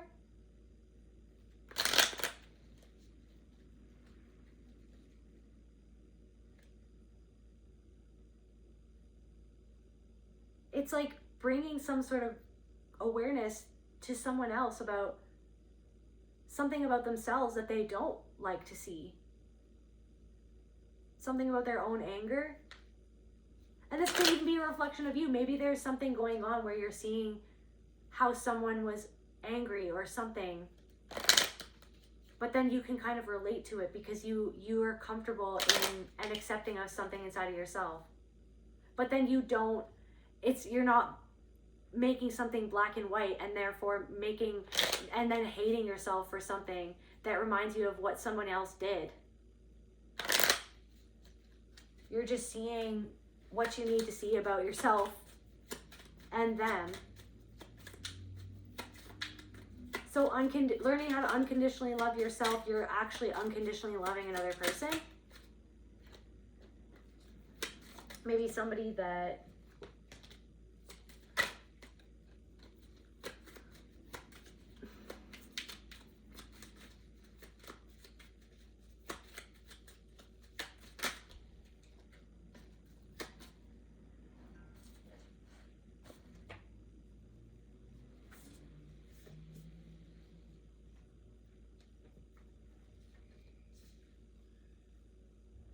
a vulnerability test. The beast allowing Belle into the West Wing symbolizes true spiritual vulnerability by inviting her into the most guarded space of his room.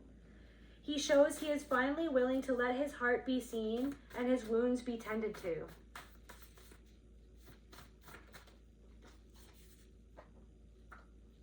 But some sort of predatory person feels like they're having some sort of spiritual reckoning at this time because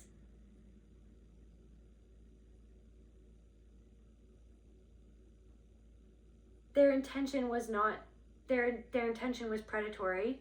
It wasn't to let you in to see their heart. But maybe you allowed somebody in your West Wing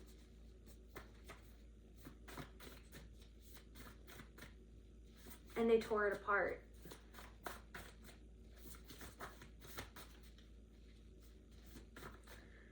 The glass dome, boundaries and protection. The glass enclosure represents the rigid, isolating boundaries of the beast built around his heart, and my phone is dying. But I can plug it back in. So yeah. Didn't it say shattered glass somewhere?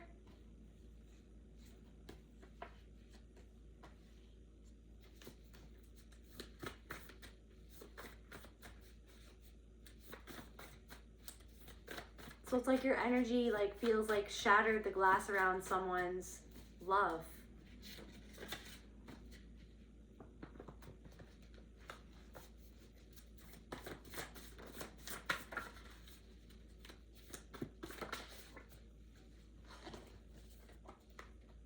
Crystallized tear, grief that has been held onto so long it hardened into a permanent sharp fixture.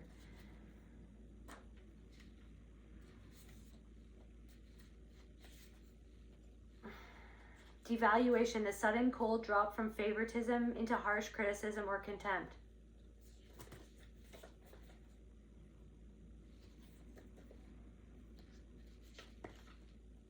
Hands turn translucent.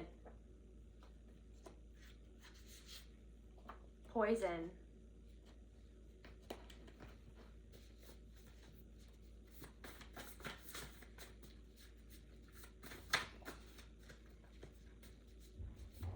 A vampire, energy depletion, someone or a situation feeding off of your life force to sustain themselves. Predatory. Poison. Antagonist, the opposing force, person, or system actively creating the friction. What was this friction?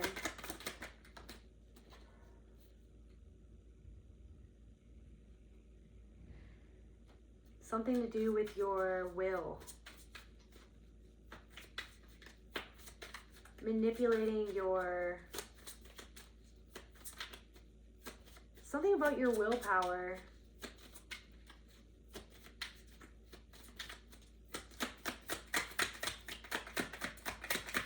It's this friction.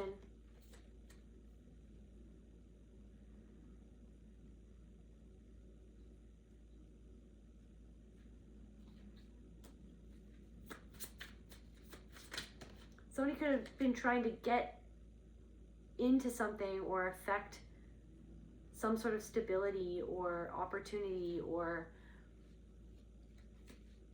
security. Something made you, somebody was trying to affect your sense of self or your security in yourself. Somebody was trying to breed or manipulate, somehow was trying to get into your mind, whether it was unconscious or conscious, to make you feel insecure. Because this person thought that you were naive because you were loving. They had to turn something pure into something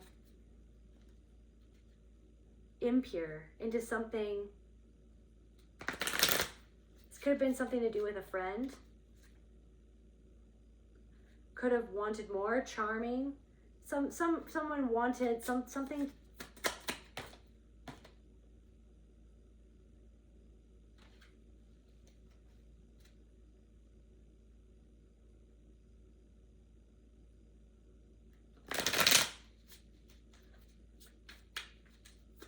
It's like something about like objectified. Somebody saw what they wanted to see when it came to them. So something about selfishness instead of you, and seeing you for who you are. They saw what they wanted to see, not who you really were. Because who you really were reflected back to them something that they didn't want to be. They didn't want to be seen. Like,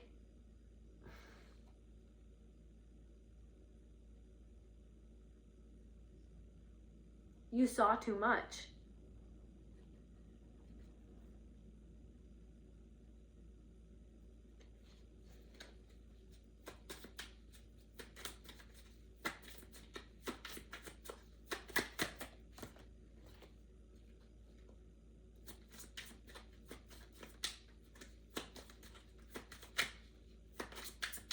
I don't know, your achievements or your success, it brought up like things inside of this person, like it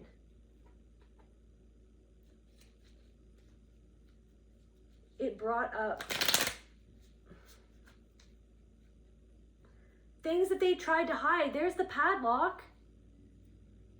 It brought up the fact that somebody feels trapped and restricted, victimized, helpless, powerless, blinded in their minds.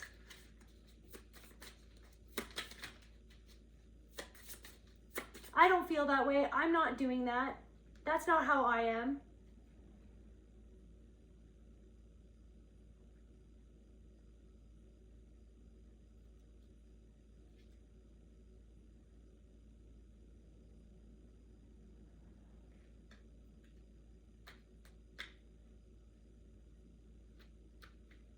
Like, it brought up so much emotion that this person is unprocessed or undealt with, or it's like a tidal wave tsunami somehow of like what you reflected back to this person, like the way that you had the skeleton key that unlocked something that somebody wasn't ready to see or feel yet.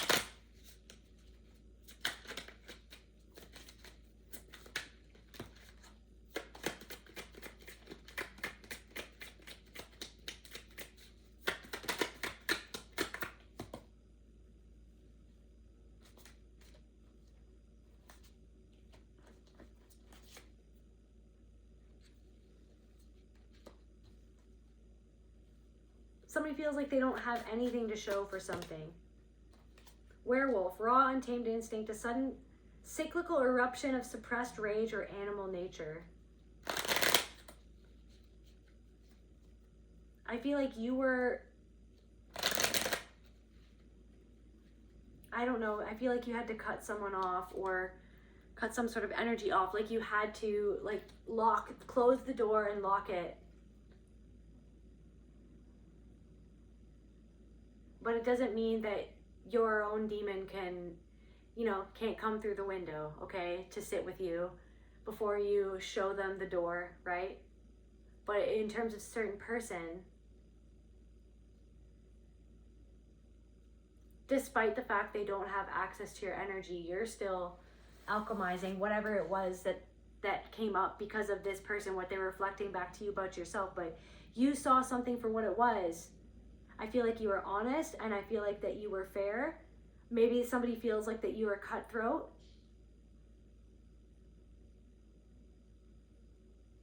But I really truly feel like that you see something for what it is, and you see the fact that somebody doesn't see you at all. Because if they can't see themselves to the extent that they're not seeing something that they're doing for what it is, then how is someone expecting someone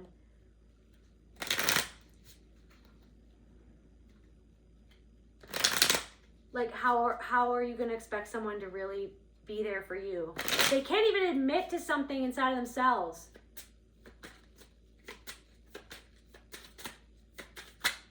I'm getting like someone that uses all this spiritual language to literally just act like they're totally above everything all the time and perfect and without fault.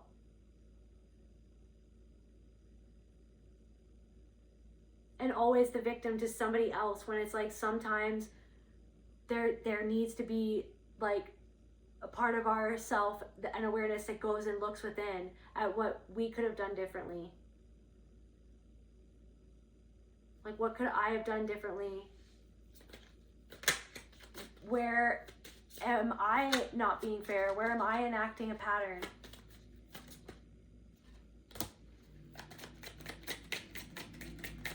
For somebody, I feel like you had to free yourself from something or cut something off because you understand that it was literally affecting your foundation and your stability.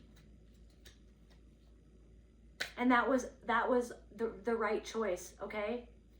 That was a positive change. That was like a final change that you had to make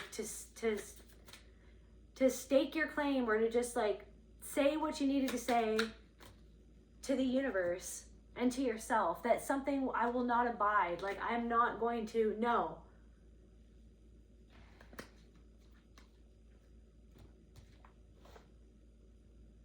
What is it? The dude will not abide?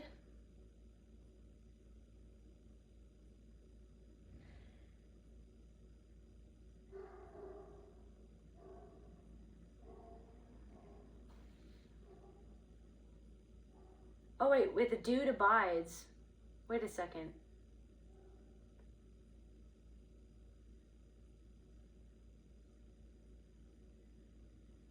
If you happen to be referring to the millionaire Mr. Lebowski, his exact words are, "By God, sir, I will not abide another toe."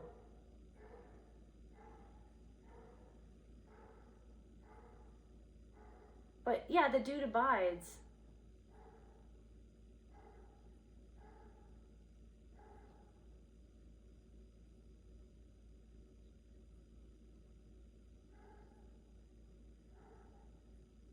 The noun from abide is abode, meaning home, as in welcome to my humble abode.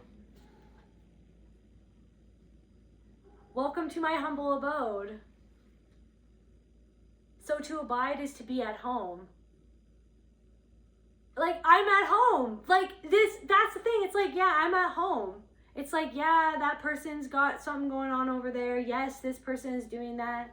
Yep, that person's like projecting something and like trying to make me feel a certain way about myself because of how they actually feel about themselves. I'm at home though. Like, I am the home.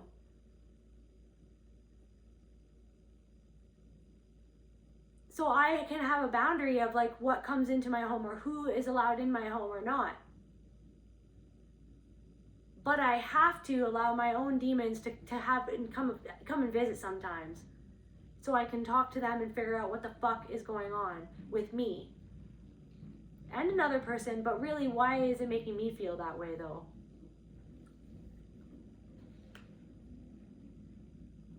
Wherever he goes, the dude is at home in this whole darned human comedy. Wherever he goes, the dude is at home in this whole human comedy.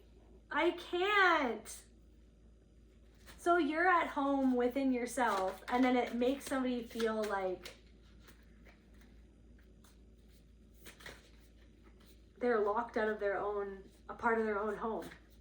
They're not even allowed to go. That's the thing. So you go into the West Wing, you're like, yep. You're like what?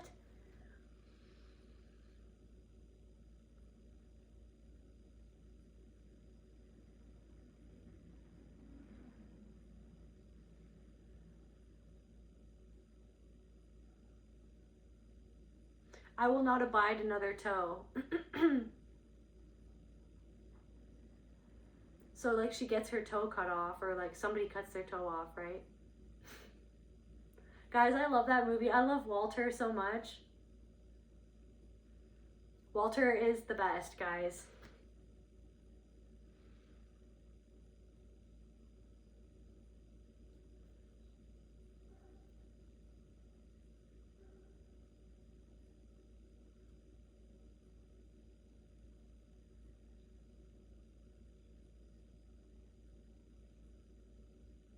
It's funny because that movie, it's like, it's all reflections of him too. It's the dude is home, and it's like all these people reflecting things inside of him, back to him, happening for him, through him. But he is home. But then his home gets, anyways, I could keep on going on and on. His home gets infiltrated and brings him on an adventure.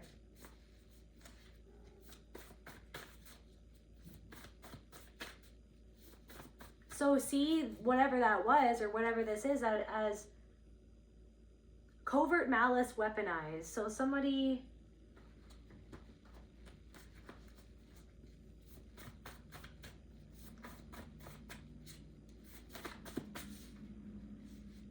I think that certain things aren't bothering you as much as they used to. But it doesn't mean that you're not going to be bothered sometimes. It's okay if you don't feel okay right now. It's okay if you do feel okay right now. Right?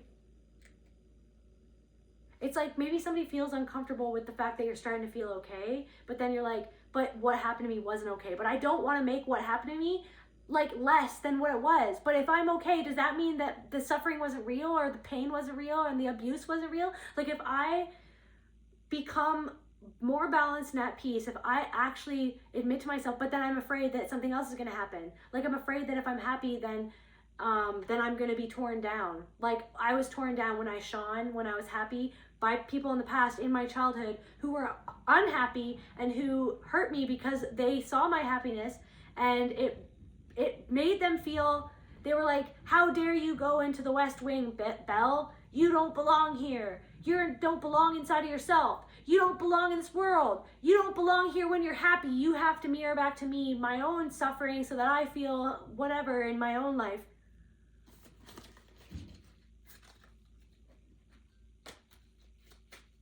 You're like, is it okay if I, like, there's something about that, because it's like, it's almost like if I accept something or release something or move past something, that it maybe it means that it never happened and it didn't hurt me. So in part, the rage and the anger and the eruptions sometimes that we can all have can be like to make up for where we couldn't protect ourselves in the past, like being so defensive and or whatever, right? Whatever it is that everyone can do, right? And that everyone probably has done because of the fear of something happening again that happened to us in the past. And so it's like on the defense, like a chip on the shoulder, like on the offense, or like trying to like defend yourself, when it's almost like, I'm at home, like I'm good, like like I know me, and I know what you're doing and what you're saying, though, for what it is, for what it reflects about you. And whatever it reflects about me, I'm sitting with that, and I can accept that, or I've made some sort of choice.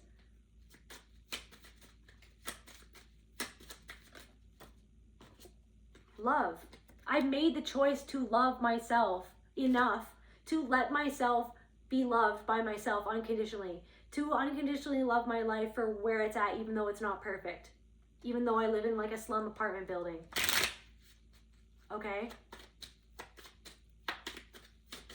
And that's okay. It doesn't mean that it's always going to be that way.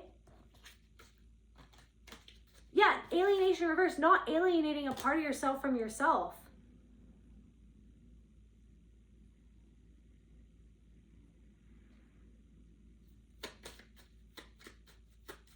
Seeing what it was, making the boundary that you need to make, and then letting it be what it is and where it's at, and leaving where it's at.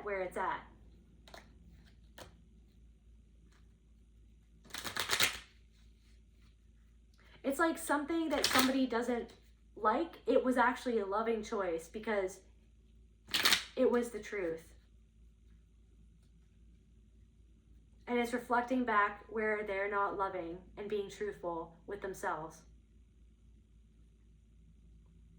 And that's what's blocking them. And someone's confused. Like, someone's confused.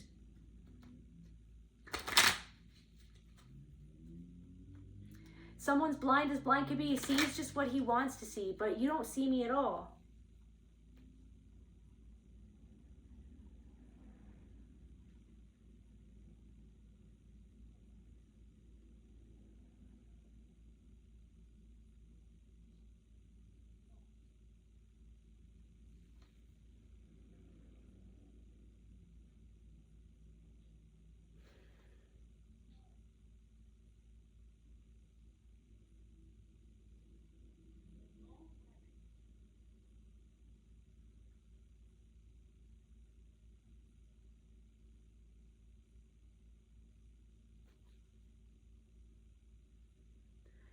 In the classic Disney telling, the prince was transformed into a beast as a punishment for his selfishness. When an enchantress disguised as a beggar woman offered him a single rose in exchange for shelter from the cold, he turned her away because of her ugly appearance. Seeing that he had no love in his heart, she cursed him. So someone could have hurt somebody else judged somebody else because of how they looked.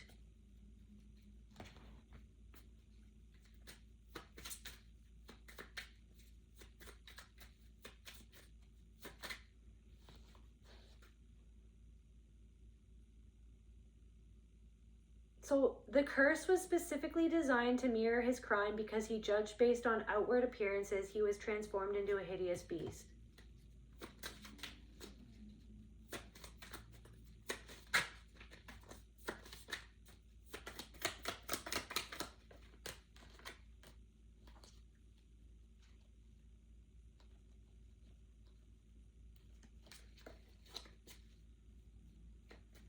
So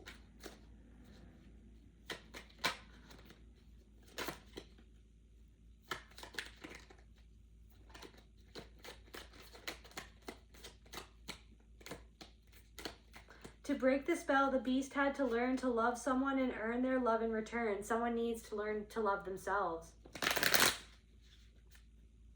Maybe this is like your life too, is like really learning how to love someone. And it's like,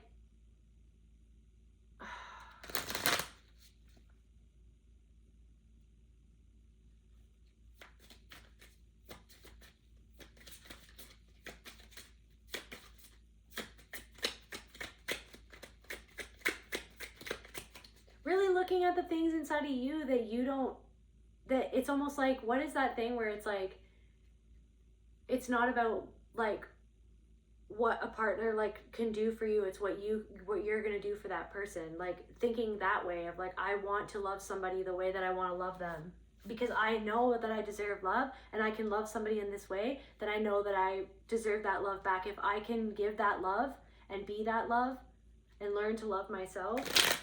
But it's like, even then, like learning to love yourself is a lifelong process.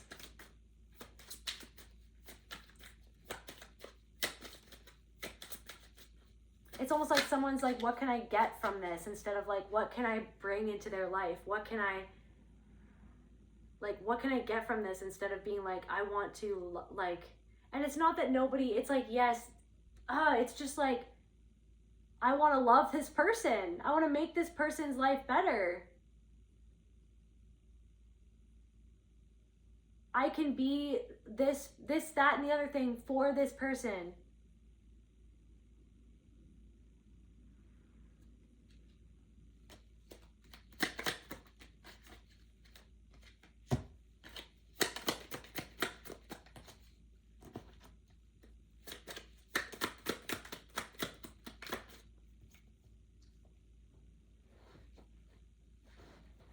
To be honest, you're like masculine. It's like you've healed something in your masculine energy where you're like, nope, not doing that.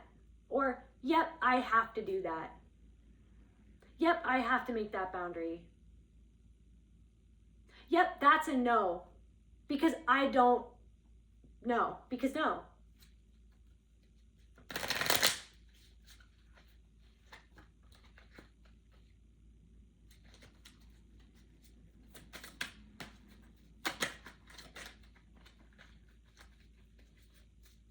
Yeah, you're standing your ground. And you're protecting your own stability. You're doing something that is showing you that you love yourself. But it's reflecting back to someone.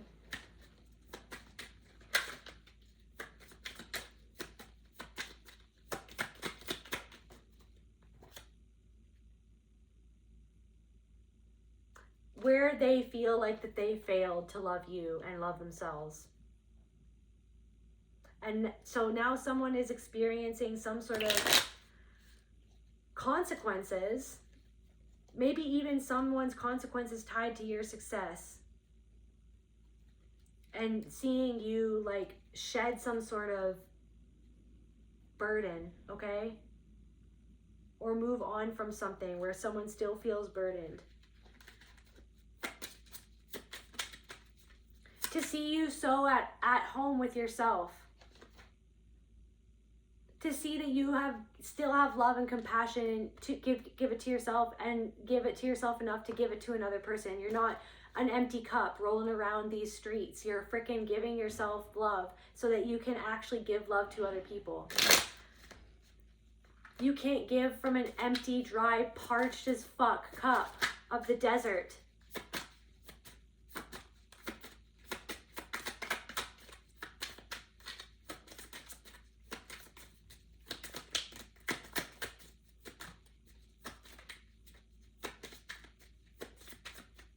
And like you could literally be seeing someone doing that.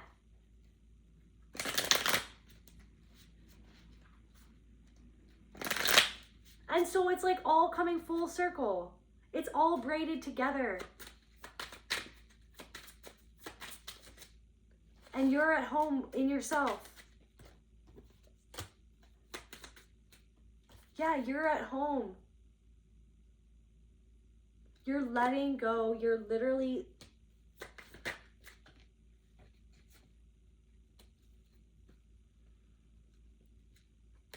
a return to self, like reflecting on all of this is like this return to yet a deeper part of yourself. You're cleaning up the west wing of your own soul. Right? Your own self-destruction, your own where you hurt other people. You're cleaning up the west wing of your own soul. And you reached the flower before the last petal dropped.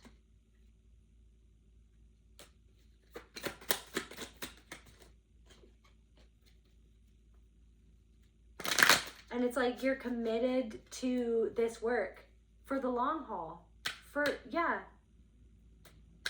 The work is you.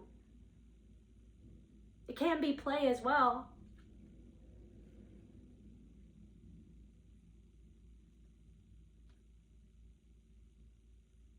Yeah, just like this alignment, there's some sort of new beginning. There's some sort of new beginning coming in for you guys. And this heartbreak of like something to do with this deep heartbreak and pain from like you're committing to something. It's like you have gone to the bottom of something, or you are getting to and you really have gone to the bottom of something to do with your childhood, and you're committing to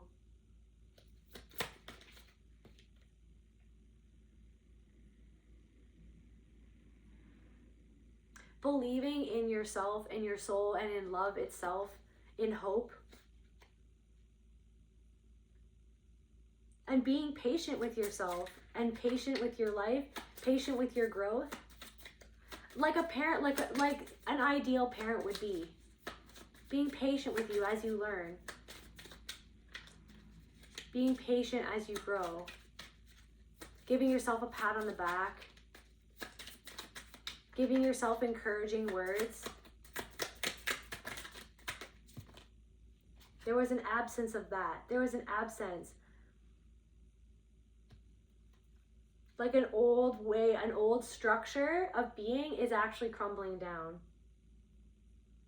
But and if something is crumbling in your life or something has changed, something, right? But it's almost like maybe you fear, it's like, oh my God, but if I'm at peace, then what if something suddenly changes? And it's like, the dude abides.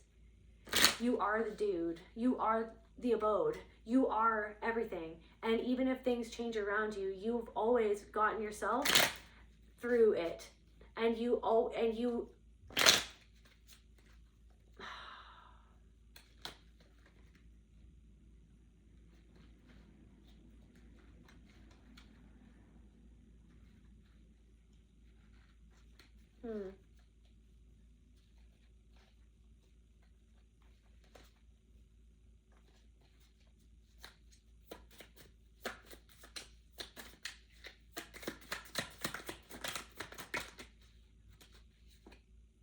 I really feel like there's something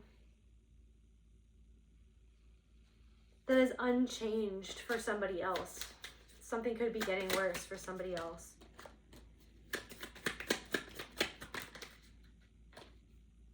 And they're trying to make some sort of decision, still unwilling to see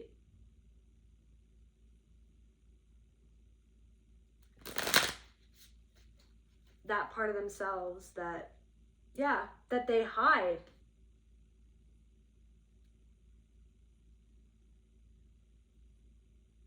That they've hidden for a long time from themselves.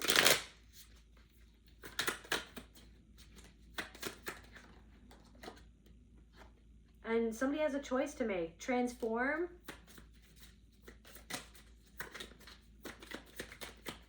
They could always give themselves the opportunity to transform. It's like, instead of judging themselves, get curious. Like, why do I do that? Why do I do that?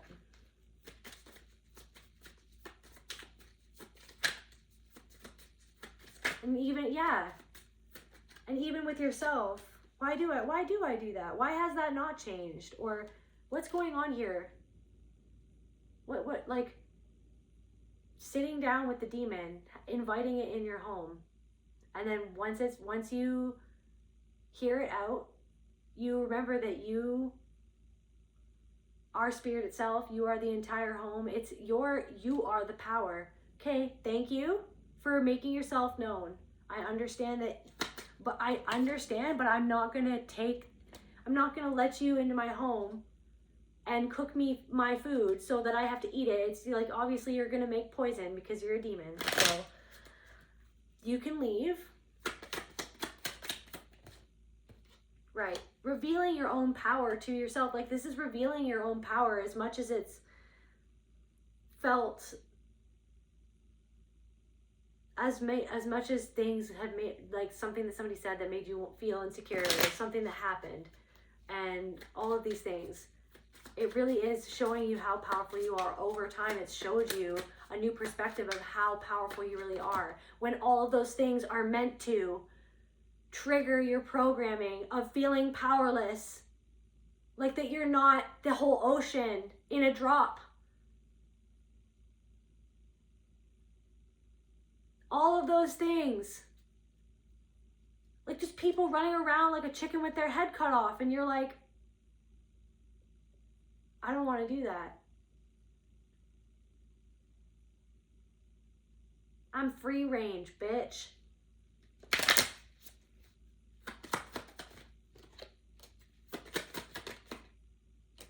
Yeah, so literally.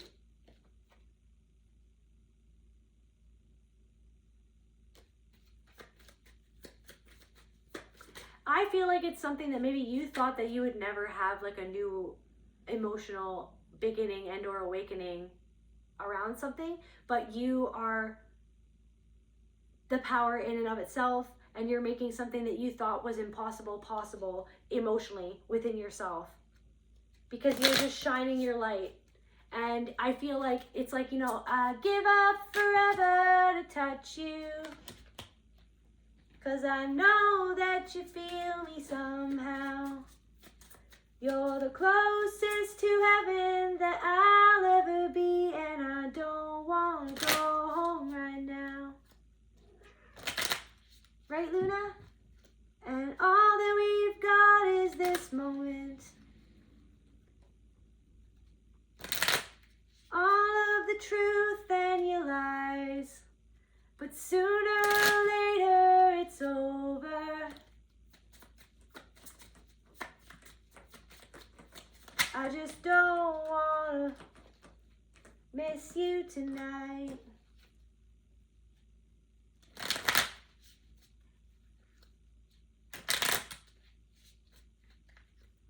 But I don't want the world to see me, 'cause I don't think that they'd understand. Well, what don't they understand about themselves?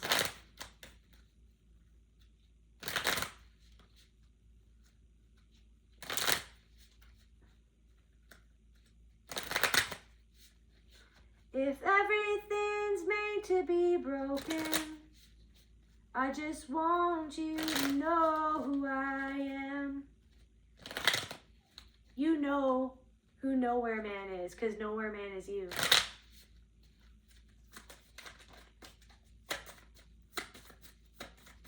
He's nowhere and everywhere at the same time.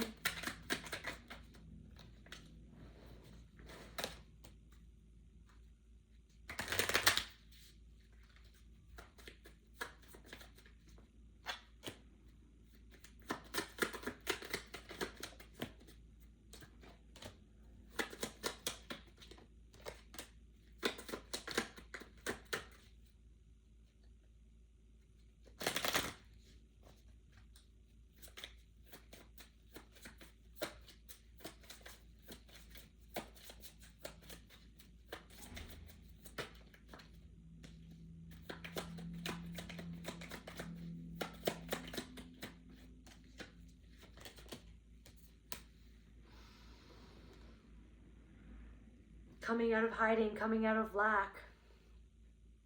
You are the antidote to this poison. You are your own antidote to the poison inside of yourself. It's somebody programmed inside of you, but it was always there anyways, because it's a part of humanity. And it's a part of everything that is. But you being everything that is, you have the power to overcome and understand it and integrate it, to make a different choice, to braid all of the facets of your life the way that you want to braid them, so that it comes together into what you need it to be for you to feel okay inside of yourself.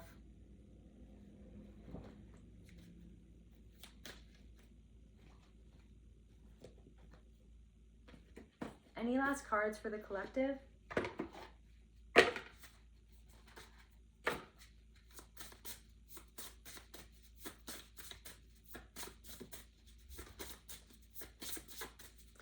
Like that black and white, that splitting, that is literally because of trauma. So don't beat yourself up for that.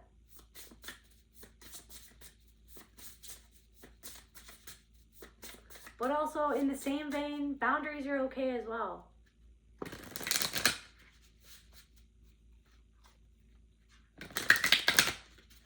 I'm getting like there's a softening happening. There's a softening.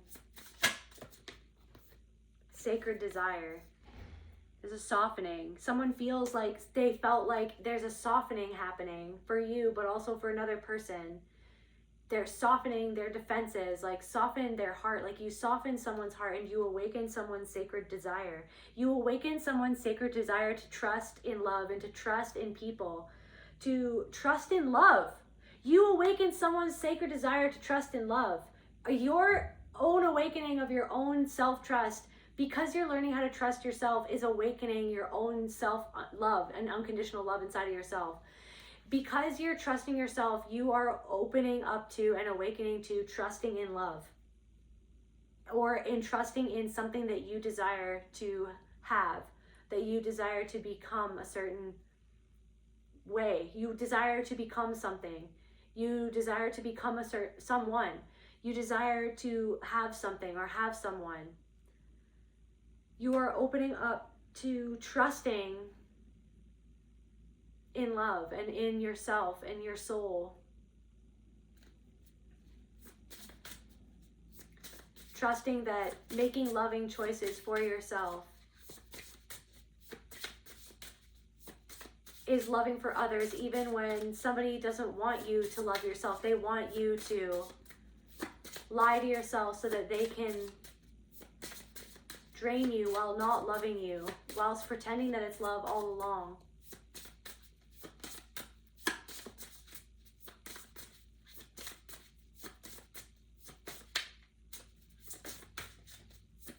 Like somebody's pretending that they love themselves. Acceptance. But you not pretending to yourself and accepting where you were pretending to love yourself is showing yourself that you love yourself. You accepting that part of your shadow and being like, yeah, I haven't always been loving to myself. I haven't always made the right choices. I haven't always been 100% loving to everybody else, even though I tried. Maybe I was misguided. But there's this piece of me inside of me that's always guiding me. So I had to get down to the heart of that, to decondition myself, to uncondition all the things that made me conditionally love myself, to decondition all of the conditioning that made me conditionally love my fucking self.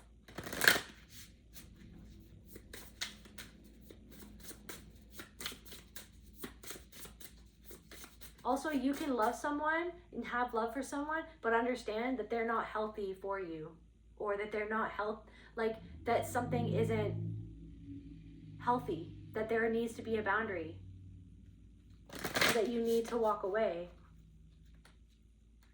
And I feel like I also want to say, I already know you know all this. I'm just a reflection of things inside of you that you already know.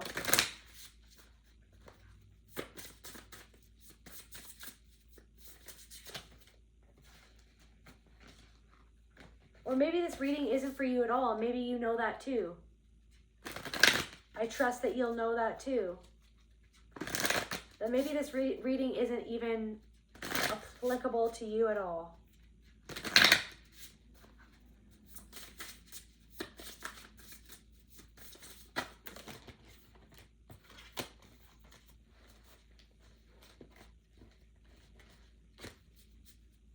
Yeah, basically it's like so much about it's like something about like your shameless self-acceptance and the awakening that brings to other people is beautiful, but it's also terrifying to those people.